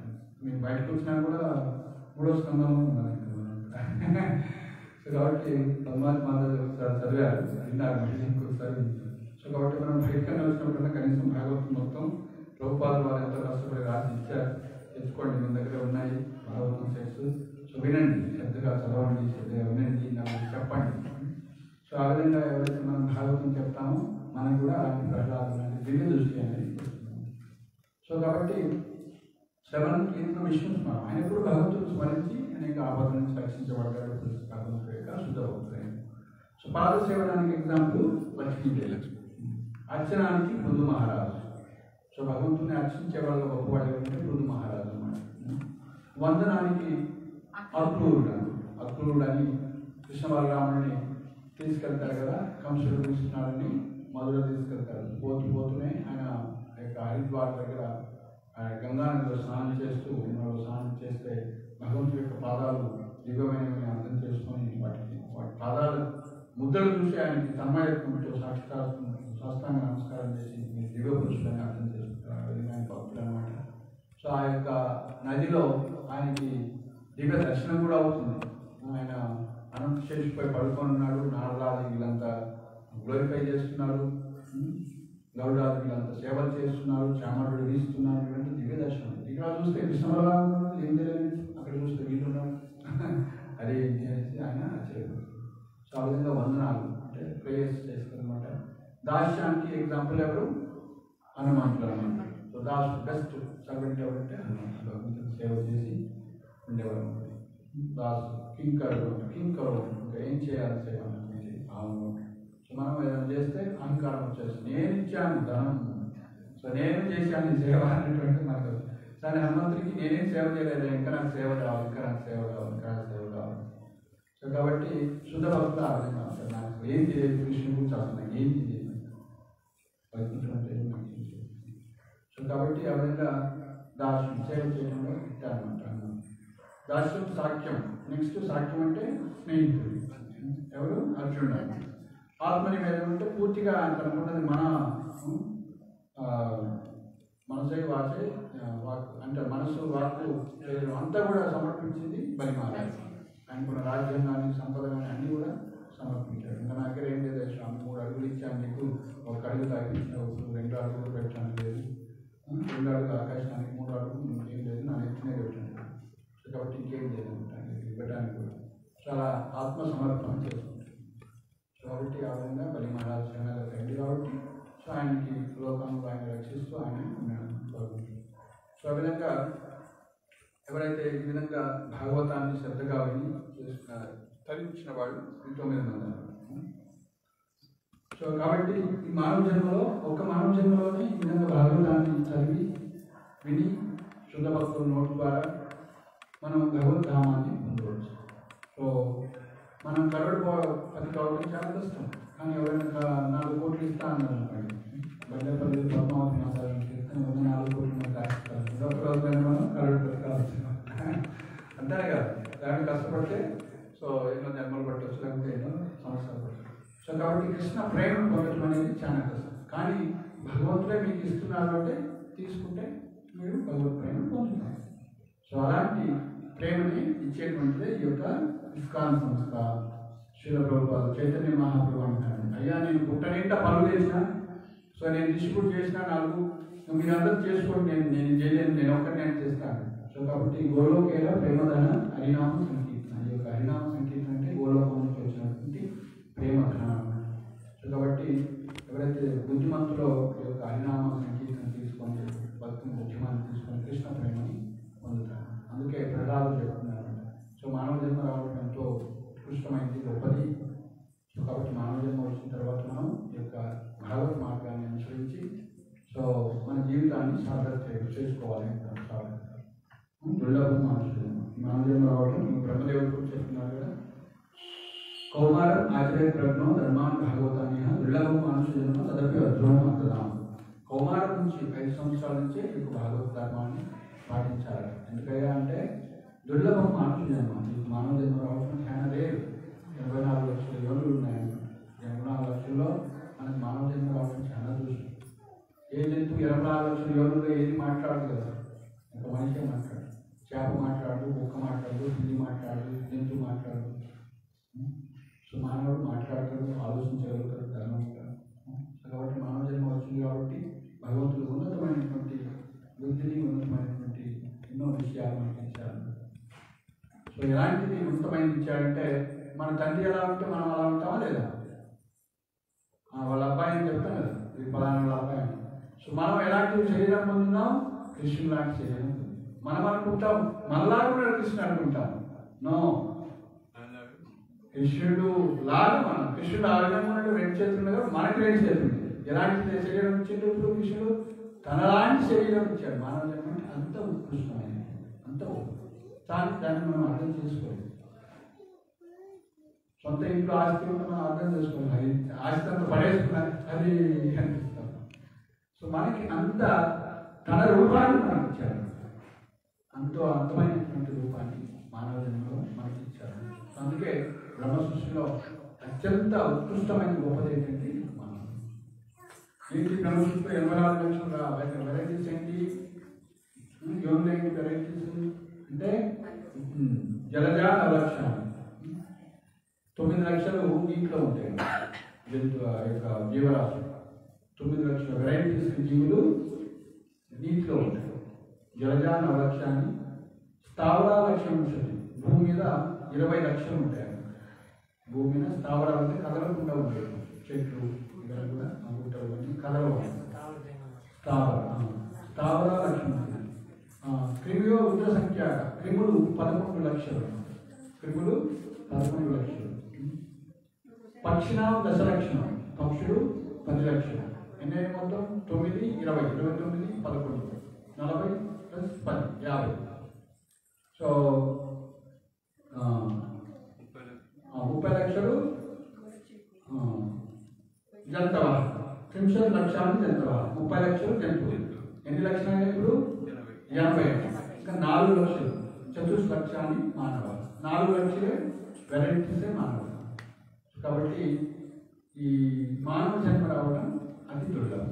అందుకు ప్రహ్లాదు చెప్తున్నాడు, కౌమారం ఆచర్య ప్రజ్ఞో ధర్మ ప్రాగోదాన దుర్లభం మానుష జన్మ తదపి అధ్రువం. ఇలాంటి మానవ జన్మ వచ్చినా కూడా అధ్రువం, వెరీ వెరీ టెంపరీ. రేపు నేను శరీరం ఉంటాను గ్యారెంటీ ఉంటాయో కదా, పొద్దున పట్టున్నారు ఇస్తామని నో గ్యారెంటీ. పరీక్షిత్ మహారాజుకి 7 రోజుల తర్వాత ఈ మృత్యు ఉంది, తక్షకుడు అనేటువంటి పాము కాటేసుకుని చనిపోతామని బాలుడు చెప్పిస్తే తెలుసుకున్నాడు. అయ్యో నాకు 7 రోజులు తర్వాత మృత్యు ఉందనేసి రాజ్యాన్ని జనమే ఇచ్చేసి గంగా తటానికి యమునా తటానికి వెళ్ళి అక్కడ మరి ఏం చేయాలని కృష్ణుడు చెప్తే ఆయన శ్రీమద్ భాగవతానికి అని సుఖదేవ కోసం వచ్చి చెప్తారు. సో కాబట్టి మనకు ఆ 7 రోజులు ఉందా 70 రోజులు ఉందా మనకి గ్యారెంటీ లేదు, ఎవరు చెప్పలేదు. 7 నిమిషాలు ఉందా 7 సెకండ్లు ఉందా. సో మనకి మాయపూర్లో గౌరవ స్వామి మహారాజు వ్యాసాసంలోనే ప్రవచనం చెప్తూ భగవతాన్ని చెప్తూ ఆయన గౌరవం వెళ్ళిపోతారు శరీరానికి పెట్టారు. సో కాబట్టి మనకి ఎన్ని నిమిషాలలో 8 రోజుల్లో 8 సంవత్సరాలు చెప్పారు. సో కాబట్టి తదపి అధ్రువం వెరీ వెరీ టెంపరీ. మనం అధ్రువమైనప్పుడు కూడా అర్థం very very meaningful, very very meaningful. ఇందులో భాగవతం మొదట్లో వస్తున్నాం. సో దేవతల కోసం ఒక రాజు పనిచేస్తారు, కట్వాంగ మహారాజు అని పనిచేస్తారు. సో పనిచేసిన తర్వాత వాళ్ళు ప్రసన్నులయ్యి మీకు ఏమైనా వరం కావాలంటే కోరుకోండి అంటారు. నాకేం వరాలు ఉంటాయా, అసలు నా ఆయుష్ అంతా చెప్పండి అంటారు. సో నీ ఆయుష్ 2 ముహూర్తాలు ఉన్నారు. 2 ముహూర్తాలు ఉన్నారు. ముహూర్తం అంటే ఎంత? ముహూర్తాలు పెట్టుకొని వివాహం చేసుకున్నారు. 45 నిమిషాలు ముహూర్తం అంటారు. సో 2 ముహూర్తాలు ఉందంటే ఆయన ఆ యొక్క స్వర్గలోకం నుంచి భూలోకం వచ్చేసి భగవంతుని స్మరించి వైకుంఠం వెళ్తారు. సో కాబట్టి 2 ముహూర్తాల టైం ఉన్నా కూడా పరీక్షిత్ మహారాజు వడ్డీ అయిపోతుంది. నాకు 7 రోజులు ఉంటాయి, నేను ఏం చేయాలి అని 6 ప్రశ్నలు అడుగుతారు అన్నమాట. ఏమని 6 ప్రశ్నలు అడుగుతారు తెలుసా? భాగవతంలో పరీక్షిత్ మహారాజు సుఖదేవ గోస్వామి 6 ప్రశ్నలు అడుగుతారు. దానికి ఆన్సరే భాగవతం మొత్తం. ఏంటి మొదటి ప్రశ్న? పద్మావతి గారు చెప్తారు. చెప్పండి. మానవ జన్మ ఎత్తిన తర్వాత అత్యంత ఉత్కృష్టమైంది, పొందదగింది, శ్రేయస్కరమైంది ఏంటి? మానవ జన్మ అత్యంత శ్రేయస్కరమైనది, పొందదగింది, గొప్పది ఏంటి? సో రెండవ ప్రశ్న ఏంటంటే మరి వాళ్ళకి తెలుసు అనమాట. అక్కడ ఋషులు అడుగుతున్నారు, సౌనకాది మహాములు సూత గోస్వామి అడుగుతున్నారు, అయ్యా అత్యంత ఉత్కృష్టమైంది శాస్త్రాలు ఉందని నువ్వు చెప్తాను, శాస్త్రాలు ఇంత ఉంటాయి అన్ని కష్టము. రెండో ప్రశ్న ఏమిటంటే సో అన్ని శాస్త్రాల యొక్క సారం ఏంటి అని చెప్తున్నారు, అడుగుతున్నారు. అన్ని శాస్త్రాల యొక్క సారం ఏంటి? ఇప్పుడు మేమేం శాస్త్రాలు చేస్తారు ఏం చదివే ఓపిక ఉండదు, టైం ఉండదు. ముఖ్యంగా కలియుగంలో మందవాక్య మందబుద్ధులు ఇవన్నీ కూడా ఉపద్రుత వాక్యం లేని వాళ్ళు, తెలివి లేని వాళ్ళు, ఇదంతా కూడా లోక కళ్యాణం కోసం వాళ్ళు ప్రశ్నలు.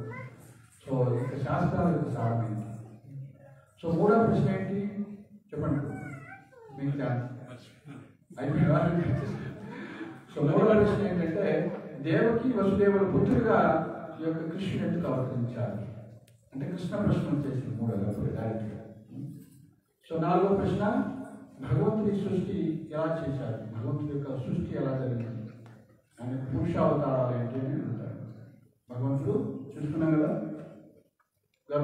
కారణాలు సాయి విష్ణువుగా కారణాల కోశంలో ఉన్నప్పుడు ఆయన యొక్క స్వేదాల నుంచి అనంతమైన బ్రహ్మాండాలు వస్తే ప్రతి బ్రహ్మాండంలోకి గర్భవతి సాయి విష్ణువుగా ఆయన ఎంటర్ అవుతాడు.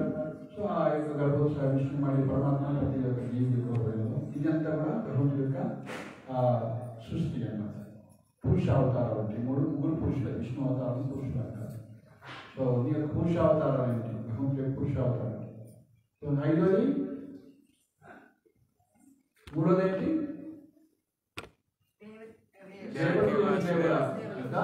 పురుషుడుగా ఎందుకు అవతరించాడు, ఏం పర్పస్ దేనికోసం.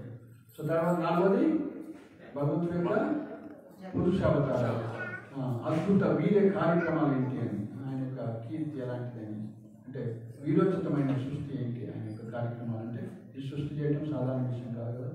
సో అలాంటి. సో తర్వాత ఆయన యొక్క లీలా అవతారాల గురించి అడుగుతారు. ఐదో ప్రశ్న భగవంతుడి యొక్క లీలలు ఏంటి, లోకంలో ఏమేమి చేశారు, అద్భుతమైన లీలలు. ఆరో ప్రశ్న ఏంటంటే భగవంతుడు ఈ లోకాన్ని విడిచి వెళ్ళిన తర్వాత ధర్మము జ్ఞానము ఎవరిని ఆశ్రయించింది? కాబట్టి ఈ ధర్మము జ్ఞానం అనేది భాగవతాన్ని ఆశ్రయించిందని చెప్తారు. ఈ విధంగా 6 ప్రశ్నలు అడిగినప్పుడు వాటికి ఆన్సరే ఈ యొక్క శ్రీమద్ భాగవతం అన్నమాట. సో కాబట్టి ఎవరైతే ఈ శ్రీమద్ భాగవతాన్ని చదువుతారో తెలుసుకుంటారో వాళ్ళు చైతన్య మహాప్రభు కృప ఇస్తున్నాడు కాబట్టి ఈ ప్రేమను పొందడానికి అర్హత ఏంటంటే నిత్యము ఈ యొక్క భాగవతాన్ని వినటం, శ్రవణం, కీర్తనం. చైతన్య మహాప్రభు కూడా మనకి చెప్తున్నాను, ఆయన ఎన్నో వందల సార్లు ధ్రువ మహారాజ్ స్టోరీ విన్నారు, ఎన్నో వందల సార్లు ప్రహ్లాద్ మహారాజ్ స్టోరీ విన్నారు చైతన్య మహాప్రభు కృష్ణుడు.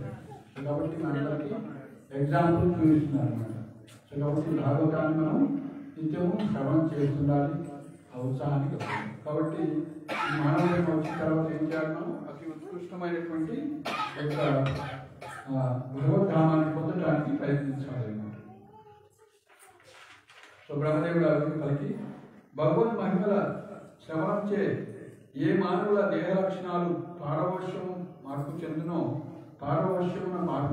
మరియు దానివల్ల ఎవరు బరువుగా శ్వాసించుతూ చెమటోర్చుదురో అట్టివారు ధన్యత ఉపాధి కార్యక్రమాలను ఉపేక్షించను జ్ఞాన సమాధి కార్యక్రమాలను ఉపేక్షించను వైకుంఠమునకు పోదురు. కాబట్టి భగవంతుడి యొక్క మహిమను విని, భగవంతుడి యొక్క నామాన్ని విని ఎవరైతే పారవశ్యాన్ని పొందుతారో, తన్మయత్వాన్ని పొందుతారో అలాంటి వాటి ధ్యానాన్ని తపస్సు ఇవన్నీ ఉంటాయన్నమాట. ధ్యాన విషయాలు అలాంటివన్నీ పాటించుకున్నా, ధ్యానము తపస్సులన్నీ పాటించుకున్నా కూడా వాళ్ళు భగవద్ధామాన్ని పొందుతారని చెప్తున్నారు.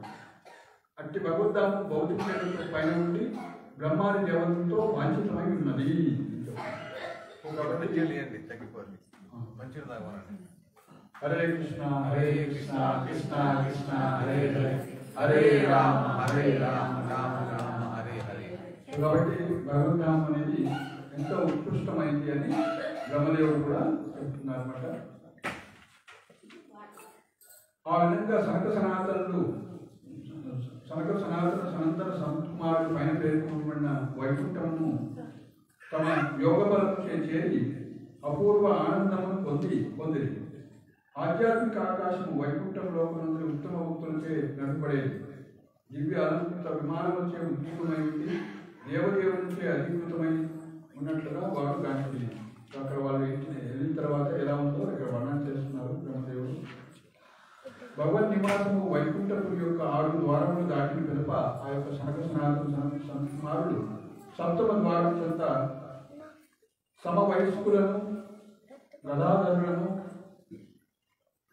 సమవయస్కులను ఏంటంటే సేమ్ ఏజ్ అంట. వీళ్ళు చిన్నపిల్లలా ఉంటారు, 4 సంవత్సరాల, కానీ వాటి సృష్టిలోనే మొదటి సంతానం. సమవయస్కులు అంటే చాలా వీళ్ళు కూడా చాలా సీనియర్స్ అని చెప్తున్నారు. సమవయస్కులను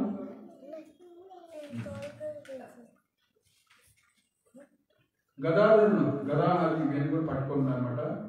అతి విలువైన కేయూరములు, కుండలములు, వజ్రములు, కిరీటములు, వస్త్రాది కమలముచే అలంకృతమైన వారు ఇరువురు తేజోమయమైన పురుషుని కాంచిరి. ఆ ద్వారపాలకులు మత్తిల్లిన భ్రమరములను ఆకర్షించడి వనమాలను ధరించి ఉండేది. అవి వారి మెడల యందు 4 నీలివర్ణపు బాహువుల నడుమ విరచితమై ఉండేది. వంకరలు తిరిగిన కనుబొమ్మలు, వికసితమైన ముక్కు, పుటలు, అరుణ నియమలను బట్టి వారు కొద్దిగా కోపగ్రస్తులైనట్లుగా కాంచను. కాబట్టి వాళ్ళు కొంచెం కోపంతో ఉన్నారంట. ఈ ద్వారపాలకులు ఈ సనాతన కుమారుడు ఏమి జరుగుతుంది. సనకాది మునులు స్వపర భేదం లేకుండా, అంటే స్వపర అన్నటువంటి భేదం లేకుండా ద్వారములన్నింటి యందు ప్రవేశించింది. హేమ వజ్ర నిర్మితము 6 ద్వారముల ద్వారా ప్రవేశించినట్లుగానే సప్తమ ద్వారములందు వారు నిస్సంకోచంగా తమ ఇచ్ఛానుసారం ప్రవేశిస్తుంటే దిగంబరులకు ఆ మునులు జీవులందరికన్నా పెద్దవారైనను ఆత్మతత్వానుభవమును పొందిన వారైనను కేవలం 5 ఏళ్ల బాలుని వలె గోచరించింది. కానీ ద్వారపాలకులు ఆ మునులను గాంచినంతనే వారి మహిమను నిర్లక్ష్యపరిచి తమ దండములతో మార్గమును నిరోధించింది. ఆ మునులు అటువంటి నిరాదరణకు తగిన వారు కాకున్నాను ద్వారపాలకు ఆ రీతి వర్తించేది. సో వైకుంఠానికి పోతుంటే అంటే భగవంతుడికి ఎవరు శత్రువులు లేరు కదా. సో ఆ యొక్క వైకుంఠానికి పోతుంటే ఏ జీవుడైనా సరే పోతుంటే స్వయంగా భగవంతుడే వచ్చి ఆహ్వానించి అంటే అందరినీ ప్రేమించేవాడు కదా భగవంతుడు. ప్రతి అంశం కూడా ఆయన యొక్క అంశం, ప్రతి జీవుడు కూడా ఆయన యొక్క అంశం. ఆయనకి ఎవరు శత్రువులు అంటే లేరు, ఆయన మించిన వాళ్ళు ఎవరు లేరు. సో అలాంటిది ఏ జీవి వస్తున్నా కూడా ఆహ్వానించాలి. సో అలాంటిది వీళ్ళని ఆపుతారు. పరమ యోగ్యులైనప్పటికీ సనకాదిములు ఇతర దేవతలు చూసుకుంటా ఆ విధంగా శ్రీహరి ద్వారపాలకులచే అడ్డగింపబడింది. ప్రేతములకు శ్రీహరిని కాంచనయందు గల పరమోత్సాహం వల్ల అప్పుడు క్రోధం చేయ వారి నయనములు వెంటనే ఎగబడింది. అది మమ్మల్ని ఆపుతున్నావా అనేసి. సో మీ ఇంట్లోకి వస్తున్నారనుకోండి, వాచ్మ్యాన్ ఉన్నారనుకోండి, మీ అబ్బాయి అమెరికా పోయాడు, 10 సంవత్సరాల తర్వాత వచ్చాడు, వాచ్మ్యాన్ కొత్త వాచ్మ్యాన్ పెట్టారు. ఎవరైనా ఆగిస్తున్నాడు అనుకోండి, అదే మా ఇంటికి వస్తే నన్ను ఆపుతుంది ఎవరు అని అన్ని తీసేస్తారు. అట్లనే వీళ్ళకి కోపం వచ్చేస్తున్నారు. సో మునిని పరిగణి భగవత్ సేవలో అత్యున్నత స్థానము నెలకొల్పబడి సేవలో అత్యున్నత స్థానంలో నెలకొల్పబడి ఉన్నప్పటికీ భగవద్ గుణములతో సమానమైన గుణములు వృద్ధిపరచుకోవలసి ఉన్నప్పటికీ అట్టి విషమ స్వభావం పెంపొందించుకునే ఈ ఇరువురు ఎవరు? వీరు ఈ వైకుంఠం ఎట్లు వసించుతున్నారు? ఈ భగవద్ధామంలో శత్రువు ప్రవేశించుటకు ఆస్కారమేది? భగవానుడు శత్రుగ్రహితుడు. అతని ఎడ ఎవరు అసూయాగ్రస్తులు కాగలరు? బహుశా ఈ ఇరువురు కపటులు కావచ్చును. కనుకనే ఇతరులను తమ వంటి వారిని శంకిస్తున్నారు. సో కాబట్టి ఎవరు దొంగలు ఉంటారో ప్రతివాడు దొంగలు ఏం చేస్తారు? ప్రతివాడిని దొంగగానే చూసుకుంటున్నట్టు ఏ బుద్ధి ఉంటే ఆ బుద్ధి చూస్తుంది. సో వీళ్ళు ఏంటి మమ్మల్ని ఆపుతున్నారంటే వీళ్ళు అసలు వైకుంఠంలో ఉండాల్సిన వాళ్ళు కాదు, వీళ్ళు కపటులు అని వాళ్ళు అనుకుంటారు. కుమార్ మహదాకాశము లఘు ఆకాశములలో పూర్తి పొందిక ఉన్నట్లుగానే వైకుంఠమునందు భగవానుడు మరియు వైకుంఠ వాసులను పూర్తి సమృద్ధి కలదు అని. సో ఈ సమృద్ధి క్షేత్రమున భయబీజం ఎట్లున్నది? ఈ ఇరువులను వైకుంఠ వాసుల వలె వస్త్రధారణ భావించున్నారు, కానీ వారి అసమ్మతి వైఖరి ఎచ్చటి నుండి ఉత్పన్నమైనది. సో ఇక్కడ వైకుంఠ లక్షణాలు చెప్తున్నారు. వైకుంఠంలో భగవంతుడికి జీవుల మధ్య అసమ్మతి అంటూ డిసగ్రిమెంట్ అంటూ ఏముండదు అనమాట. భగవంతుడు ఏది సంకల్పిస్తాడో ఆయన అల్టిమేట్ అనమాట. ప్రతిదీ కూడా జీవుల మధ్య ఆమోదిస్తారనమాట. సో కాబట్టి వాళ్ళ మధ్య అసమ్మతి అంటూ ఏమీ ఉండదు అనమాట. మంచిగా ఇవ్వండి పాపం వాళ్ళకి. తాగండి, దాకొద్దిగా ఇక్కడ తాగండి, తగ్గింది. మంత్రం చెప్తాం, చెప్పండి. అచ్యుత అనంత గోవింద. ఎవరైతే అచ్యుత అనంత గోవింద అంటారో అన్ని రోగం పోతాయి. చిన్న రోగమైన పెద్ద రోగమైన మనం భరించాలి, అదే మనం చేస్తున్నాం. సో కాబట్టి వైకుంఠంలో అసలు భయబీజం అంటూ లేదు. సో ఈ యొక్క లోకం యొక్క లక్ష్యం ఏంటి? మరి భయం లేకుండా వీళ్ళు ఎందుకు భయపడుతున్నారు అంటే వీళ్ళు ఇక్కడ ఉండాల్సిన వాళ్ళు కపడులు వస్తువులు వేషధారణ ఉన్నారు అని వీళ్ళు అనుకుంటారు. కుమారులు అనుకొని సో కొంచెం కోపంతో వాళ్ళ వైపు చూస్తారు.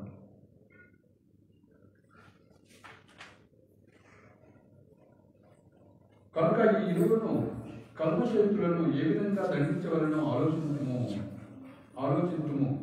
అంతిమన వారికి లాభం చేకూర్చినట్టుగా ఆ దండనము యుక్తంగా ఉండవాలి. వైకుంఠ వీరు వేదబుద్ధిని కాంచి ఉన్నందున కలుషితులైనవి. వీరిని ఈ స్థానం నుండి తొలగించి ఎచ్చట జీవులు 3 శత్రువులను కలిగి ఉందరు అట్టి భౌతిక జగమును పంపివేయము. సో కాబట్టి ఇలాంటి కల్మషయుతులైనటువంటి వీళ్ళని ఏం చేయాలి? ఎక్కడైతే ఈ యొక్క వేదాలను చూస్తుంటారో జీవులందరూ కూడా 3 శత్రువులు ఉంటారు. ఈ లోకంలో అందరికీ ఎవరు 3 శత్రువులు ఉంటారు? ఎవరు వాళ్ళు? 3 శత్రువులు ఉంటారు. కామ, క్రోధ, లోభం. మొదలుతారు కదా ఈ అభిషేక్ వాళ్ళు 3: కామ, క్రోధ, లోభం. ఈ 3 శత్రువులు ఈ లోకంలో ఉంటాయి. కాబట్టి జైనిజం ఏమనుకుంటారు వాళ్ళు? ఈ సనత కుమారులు వీళ్ళు ఇక్కడ ఉండాల్సిన వాళ్ళు కాదు. ఈ ఎక్కడైతే ఈ ముగ్గురు శత్రువులు ఉంటారు. అంటే కామక్రోధ లోపాలు ఉన్నటువంటి శత్రు లోకం ఉన్నటువంటి ఈ లోకం లోపాలని వాళ్ళు అనుకుంటారు. కాబట్టి ఈ లోకం మనం వచ్చామంటే మన శత్రువులు ముగ్గురు ఉన్నారు. వాళ్ళు ఎవరు? అరిషడ్ వర్గాలు కూడా చెప్పవచ్చు. కామక్రోధ మోహమాసలు లోపాలు ముఖ్యంగా ఈ 3 శత్రువులు ఇంకా వైష్ణవులు. కామం, క్రోధం. కామం యొక్క ఇంకో బ్రదర్ ఎవరు? క్రోధం అన్నమాట. కోరిక తీరుకుంటే ఏమవుతుంది? క్రోధం. కోరిక తీరితే లోభం. కోరిక తీరుకుంటే కామం, క్రోధం వస్తుంది. కోరిక తీరితే లోభం. కాబట్టి సో అందుకే చాణక్య పండితులు చెప్తున్నారు, కామాతురాన లజ్జ. వాడికి ఏం లజ్జ ఉండదు. నా భయ నా లజ్జ. సో కాబట్టి వాడికి భయం ఉండదట, లజ్జ సిగ్గు కూడా ఉండదు. సో వాడి కోరిక వాడు తీర్చుకోవాలి. ఈ లోకంలో ఇట్లా వ్యవహారం ఉంటుంది. సో కాబట్టి వాళ్ళు వీళ్ళని యొక్క భూలోకానికి, ముఖ్యంగా ఈ భౌతిక లోకానికి, భూలోకానికి కూడా 14 లోకాలు ఇవన్నీ కూడా ఉంటాయి. ఎక్కడున్నా ఉంటాయి. వైకుంఠ లోక ద్వారపాలకులు తాము బ్రాహ్మణులచే చెప్పింపబడినట్లుగా తెలిసినంతనే బ్రాహ్మణ శాపం ఏ విధంగానూ ఆయుధం చేతులను నిరోధించబడదు కనుక మిగుల భీతి చెంది గొప్ప వ్యాకులతో వారి పదమును పట్టుకుంది. కాబట్టి బ్రాహ్మణుడి యొక్క శాపం ఎంత బలమైందో చెప్తున్నారట. బ్రాహ్మణులు చెప్పించినట్లయితే ఆ యొక్క శరీరాన్ని కుక్కల గద్దలు కూడా ముట్టుకోవాలన్నమాట తర్వాత, చనిపోయిన తర్వాత. అంత భయంకరమైన శాపం. అందుకే ఇది తన గర్భంలో ఇక ఈ లోక కంటకులు ఉన్నారు అని తెలుసుకున్న తర్వాత 3 సంవత్సరాలు గర్భంలో ఉంచుకొని అప్పుడు కశ్యపుడు చెప్తాడు, సరే వాళ్ళు అంత కంటకులు అయినప్పుడు కూడా నీ యొక్క పౌత్రుడు, నీ యొక్క మనవుడు మాత్రము మంచి మహాభక్తుడై వస్తాడు అని చెప్తాడు. సో అప్పుడు ఆమె సంతోషపడుతుంది. అది ప్రహ్లాదుడు మంచి భక్తుడై వస్తాడు. ముందే దివ్యవాణి భవిష్యత్తు చెప్తారు కశ్యపుడు ఆ యొక్క అదితికి. అదేవిధంగా నీ యొక్క పుత్రుడిద్దరిని స్వయంగా భగవంతుడే తన చక్రంతో, సుదర్శన చక్రంతో చంపుతాడప్పుడు ఆమె ఎంతో సంతోషిస్తుంది. సరే వీళ్ళు కనీసం భగవంతుడి ద్వారా చంపబడి ముక్తి పొందుతారు అన్నటువంటి ఆశని వెలిపిస్తుంది. ఆ విధంగా ఆమె ఎందుకు ఆ మాత్రమే ఎలా జరిగింది అంటే ఆమె ప్రాయశ్చిత్తపడింది అన్నమాట. ప్రాయశ్చిత్తం పడింది కాబట్టి ఇమీడియట్గా ఆ మాత్రం వాళ్ళకి ఆమెకి ఇలాంటి గుడ్ న్యూస్ కూడా వస్తున్నారు.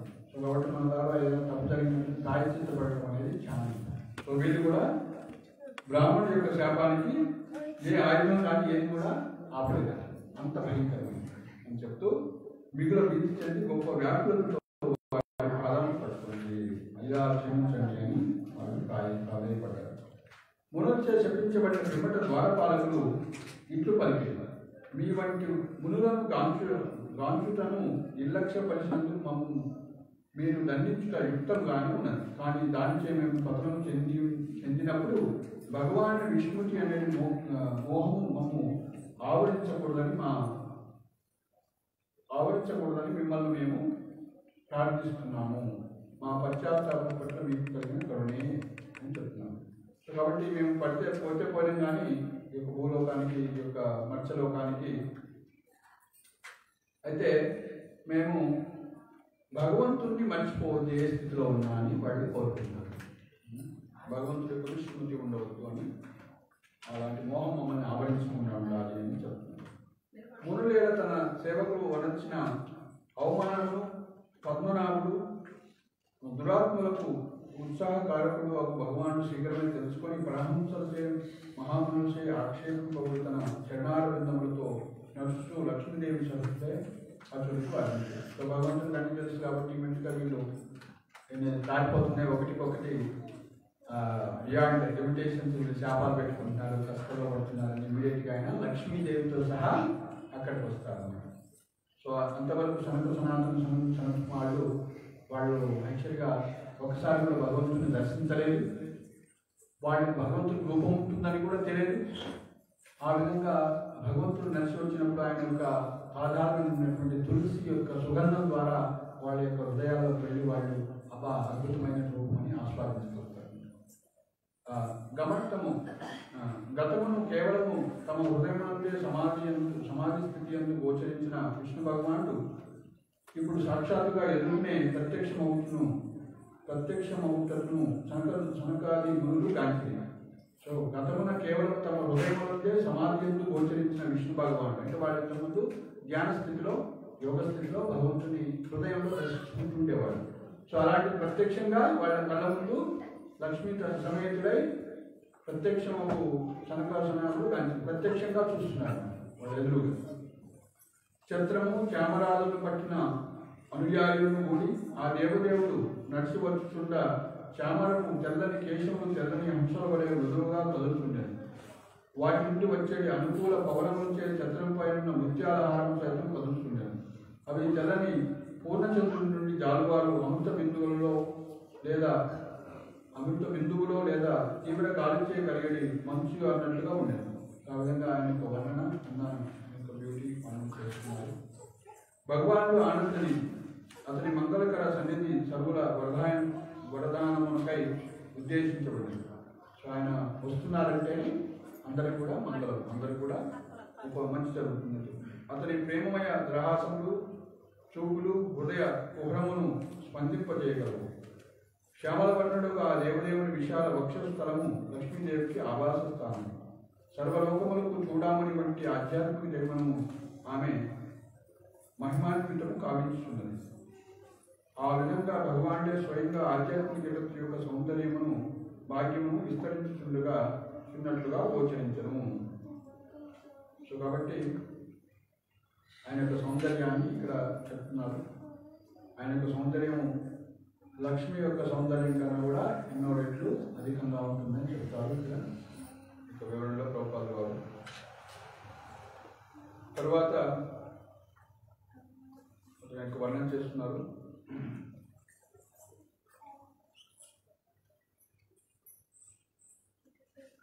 తుంకారం కావించు తుమ్మెదలను ఓడిన వనమాలను అతను ధరించి ఉండేను. సుందరము కరములు కంకణ శోభితమై ఉండగా ఒక హస్తమును ఆ దేవదేవుడు తన వాహనము గరుడిని భుజంపై నిలిపి వేరొక హస్తంలో కమలమును లీలగా తిప్పుతుండేను.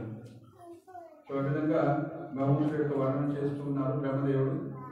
ఇదంతా కూడా దేవతలకు చెప్తూ ఉన్నారు అన్నమాట ఈ విషయం అంతా కూడా. నారాయణుని అసమాన అనుపమాన సౌందర్యము భక్తుల మేధస్సుచే అనేక రెట్లు వృద్ధి కావించబడి ఎంత ఆకర్షణీయమైనదనగా అది లక్ష్మీదేవి సౌందర్య గర్భమును భంగపరచను. ఓ దేవతలారా, ఆ విధంగా పవిత్రమైన దేవదేవుడు నాకు శివుడికి వీరందరికీ ఆరాధనుడై ఉన్నాడు. మునులు అతన్ని తమ చుట్టూ తీరని నయనములతో గౌరవించి ముదముతో పాదపద్మముల చెంత శిరములు వాల్చింది. దండోత్ప్రణామాలు చేశారన్నమాట సంతోషనాథులు. దేవదేవుని పాదపద్మముల పొటన వేలపై ఉన్న తులసీదళముల సుగంధము మూపిడి పవనము నాసికా పుటాల గుండా ప్రవేశించగానే ఆ మునులు తాము నిరాకార బ్రహ్మజ్యోతి ఎందు అనురక్తులైనను తమ మనస్సు దేహమునందు మార్పు కలుగును అనుభవపూర్వకంగా అనుభూతమనర్చుకొనగలిగి. కాబట్టి వాళ్ళ ఇంతకుముందు భగవంతుడి యొక్క రూపం గురించి వాళ్ళకి స్పష్టత లేదు. కానీ ఇప్పుడు తులసి గంధాన్ని ఏంటంటే వాళ్ళు భగవంతుడి యొక్క పాదపద్మాలపై నమస్కారం చేస్తున్నప్పుడు ఆ యొక్క తులసి గంధం అదంతా కూడా వాళ్ళ యొక్క నాసికాగ్రహాల ద్వారా వాళ్ళ హృదయంలోకి వెళ్ళిందో వాళ్ళ హృదయంలో మార్పు వచ్చిందని వాళ్ళ యొక్క చేతనలో ఆలోచనలో మార్పు వచ్చింది. ఇంత సుందర రూపం అని వాళ్ళకి అర్థమైంది. భగవంతుని సుందరమగు మోము వారికి నీల పద్మకోశం వలె కనిపించను. ఆ దేవదేవుని దరహాసము వెలిసిన మల్లెపువ్వు వలె గోచరించను. ఆ రీతి భగవానుని ముఖారవిందము గాంచి మునులు మిగుల సంతృప్తులై ఇంకను వీక్షింపగోరుచు వారు అరుణ మనులను ఓడిన పాదపద్మములను గాంచి ఆ విధంగా నారాయణ దివ్యదేహమును మరలా గాంచుతూ వారు అంత్యమున అతని రూపమును ధ్యానించగలిగింది. సో ఆ విధంగా బ్రహ్మదేవుడు అని కూడా చెప్తున్నారు. హరే కృష్ణ కృష్ణ కృష్ణ హరే హరే హరే రామ రామ రామ హరే హరే. తర్వాత వివరణంతో కూడా ఏంటి అంటే ఏ విధంగా వీళ్ళు శాపాలు పెట్టారు, దానికి సంజాయికి వాళ్ళ తప్పేం లేదు, వీళ్ళు నా యొక్క సేవకులు కాబట్టి వాళ్ళ తరపు నుంచి నేను క్షమాపణ కోరుతున్నాను భగవంతుడి అడుగుతారు అన్నమాట. సో ఆ విధంగా వాళ్ళు భగవంతుడు ఏం మాట్లాడుతున్నారు స్వామి మీరు క్షమాపణ కోరుతున్నట్టు వాళ్ళకి ఏం అర్థం కాకపోతాము. భగవంతుడు మమ్మల్ని పిలిచారంటే పైన ఫాల్ట్ అంటే తప్పులు పడుతున్నారా లేకుంటే మమ్మల్ని పోగొట్టున్నారా పాపం వాళ్ళకి అర్థం కాలేదు. సో ఫైనల్గా ఆ విధంగా భగవంతుడు వాళ్ళిద్దరి మధ్య సంధిని ఏర్పాటు చేసి వాళ్ళు భూలోకానికి వెళ్ళాలని చెప్పినప్పుడు భగవంతుడు ఒక ఆప్షన్ ఇస్తారంటే మీరు 7 జన్మలు భూలోకంలో ఉంటారని చెప్పి అన్నప్పుడు వాళ్ళు 7 జన్మలు శత్రువులుగా భౌతులుగా ఉండొచ్చు, లేదా 3 జన్మలు శత్రువులుగా ఉండొచ్చు అన్నప్పుడు వాళ్ళు అంటారు మేము మీ యొక్క విగ్రహాన్ని 7 జన్మలు మేము భరించలేము కాబట్టి 3 జన్మలో శత్రువులుగా ఉండి వస్తామని వాళ్ళు. సో కనుక భగవంతుడు కూడా ఆశీర్వదించి ఓకే మీరు నన్ను మర్చిపోకుండా ఉంటారు అనేసి ఆశీర్వాదంతో వస్తారు. ఆశీర్వాదంతో వీళ్ళు ఈ యొక్క అతిథి గర్భంలోకి వచ్చినప్పుడు మీ యొక్క దేవతలందరూ కూడా డామినేట్ చేస్తున్నటువంటి సిచ్యువేషన్ అన్నమాట. సో ఇదంతా కూడా లీల. సో ఆ వైకుంఠంలో ఏం జరిగింది, వైకుంఠ వర్ణన అనేది ఇక్కడ మనకి జస్ట్ గ్లిమ్స్ అన్నమాట. జస్ట్ సో ఇది ట్రైల్ మాత్రమే, రియల్ స్టోరీ. మనం నెక్స్ట్ లైఫ్లో మనం వెళ్తాం కదా. 3 జన్మల్లో మొదటి జన్మ హిరణ్యకశిపుడు హిరణ్యాక్షుడు, 2వ జన్మలో రావణుడు కుంభకర్ణుడు, 3వ జన్మలో శిశుపాలుడు. సో వాళ్ళు ఈ అవతారాలు తీసుకున్నాం అంటే వైకుంఠ వర్ణన అనేది ఇక్కడ మనం ప్రస్తావన చేస్తున్నాం. కాబట్టి వైకుంఠం అనేది ఒక ఆధ్యాత్మిక లోకము. అక్కడ అమృతమైనటువంటిది, అభయమైనటువంటిది, క్షేమమైనటువంటిది. కాబట్టి మనం వీసా ఎవరిని ఎక్కడ తీసుకోవాలో వైకుంఠానికి అమెరికాకి, ఆస్ట్రేలియాకి వైకుంఠానికి.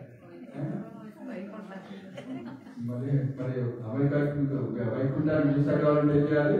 హరే కృష్ణ హరే కృష్ణ కృష్ణ కృష్ణ హరే హరే హరే రామ హరే రామ రామ రామ హరే. సో ఈ విధంగా చైతన్య మహాప్రభు మూమెంట్లో మనం నిత్యము యొక్క హరినామాన్ని రోజు జపమాల తీసుకొని, తెలుసా మీ అందరికీ జపమాల అంటే ఏంటో? ఇలా 108 పూసలు ఉంటాయన్నమాట మాలలో. సో 108 పూసలు మాల తీసుకొని రోజు 108 సార్లు ఒక రౌండ్ అంటారు మొదలుపెట్టి చివరి వరకు చేస్తానమాట. 108 సార్లు హరే కృష్ణ హరే కృష్ణ కృష్ణ కృష్ణ హరే హరే హరే రామ రామ అలా చేస్తే ఒక రౌండ్ అవుతుంది. 108 సార్లు హరే కృష్ణ. అట్లా 16 రౌండ్ చేయమని శ్రీల ప్రభుపాదులు గారు చెప్పారు. సో ఎవరైతే ఇట్లా 16 రౌండ్ చేస్తారో ఇస్కాన్లో అట్లనే కొన్ని పాప పనులు ఉంటాయి, అంటే అధర్మమైనటువంటి పనులు. సో తెలుసా ఏంటో అధర్మమైన పనులు? ధర్మం అంటే ఏంటి? ధర్మానికి 4 పాదాలు ఉంటాయి. ఎవరు చెప్పండి, చేతులు లేపండి. ధర్మానికి 4 పాదాలు ఉంటాయి. ఏంటో తెలుసా? సత్యం దయ తపస్సు. అహింస కాదు, సత్యం దయ తపస్సు. సత్యము దయ. సో సత్యానికి వ్యతిరేకమైంది జూదం ఆడటం, దయ వినడానికి వ్యతిరేకమైంది హింస చేయడం. సత్యం దయ. తపస్సు అనడానికి వ్యతిరేకము తపస్సు అంటే ఎంత అవసరం అంతే తీసుకోవడం, అంటే మద్యం ఇట్లాంటి మత్తు పానీయాలు తీసుకోకూడదు అనమాట. సత్యం దయ తపస్సు. శౌచం అంటే శుభ్రత, అంటే ఆక్రమణ సంబంధం లేదు. కాబట్టి మాంసము అంటే హింస చేయడం అంటే మాంసం తినకూడదు అనమాట. సో మాంసము, మద్యము, వ్యభిచారము, జూదం, వీటికి ఇవన్నీ కూడా పాప పనులు అంటారు. అంటే అవి చేయకుండా, అవి డోంట్స్ చేయాల్సి హరే కృష్ణ కృష్ణ కృష్ణ హరే హరే హరే రామ రామ రామ. హరినామము హరికథ, రోజు హరికథని వింటూ ఉండాలి వీలైనంతగా. ముఖ్యంగా ఎంత విన్నాము లేకుండా హరినామాన్ని ఖచ్చితంగా చేయాలి. 16 రౌండ్లు ఒక మాల కాకుండా 16 రౌండ్లు చేసే వాళ్ళకి వైకుంఠ వీసా ఇస్కాన్లో దొరుకుతుంది. ఎంతమంది కావాలో మరి సీరియస్గా మీరు నిర్ణయిస్తారు వైకుంఠ వీసా కావాలి. సో మనం లాస్ట్కి ఒక 5 నిమిషాలు కీర్తన చేద్దాం. ఓకే, సో నామాన్ని నేను చెప్తాను, హరే కృష్ణ మంత్రాన్ని మీరందరూ కూడా వినండి, శ్రవణం చేయండి. సో మీరు చెప్పేటప్పుడు నేను శ్రవణం చేస్తాను. శ్రవణం కీర్తనం విష్ణువు గురించి వినటం, పాడటం, దాన్ని శ్రవణం కీర్తనం పాడటం. విష్ణువు భగవంతుడి గురించి పాట పాడినా అంటే నామం చెప్పినా లేదా హరికథ చెప్పినా సరే దాన్ని భక్తి అంటారు. హరే కృష్ణ కృష్ణ కృష్ణ హరే హరే హరే రామ రామ రామ హరే హరే. హరే కృష్ణ కృష్ణ కృష్ణ హరే హరే హరే రామ రామ రామ హరే హరే. హరే కృష్ణ కృష్ణ కృష్ణ హరే హరే హరే రామ రామ హరే హరే. హరే కృష్ణ కృష్ణ కృష్ణ హరే హరే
श्रीमंत भागवतम की जय। अनंत कोटि जय।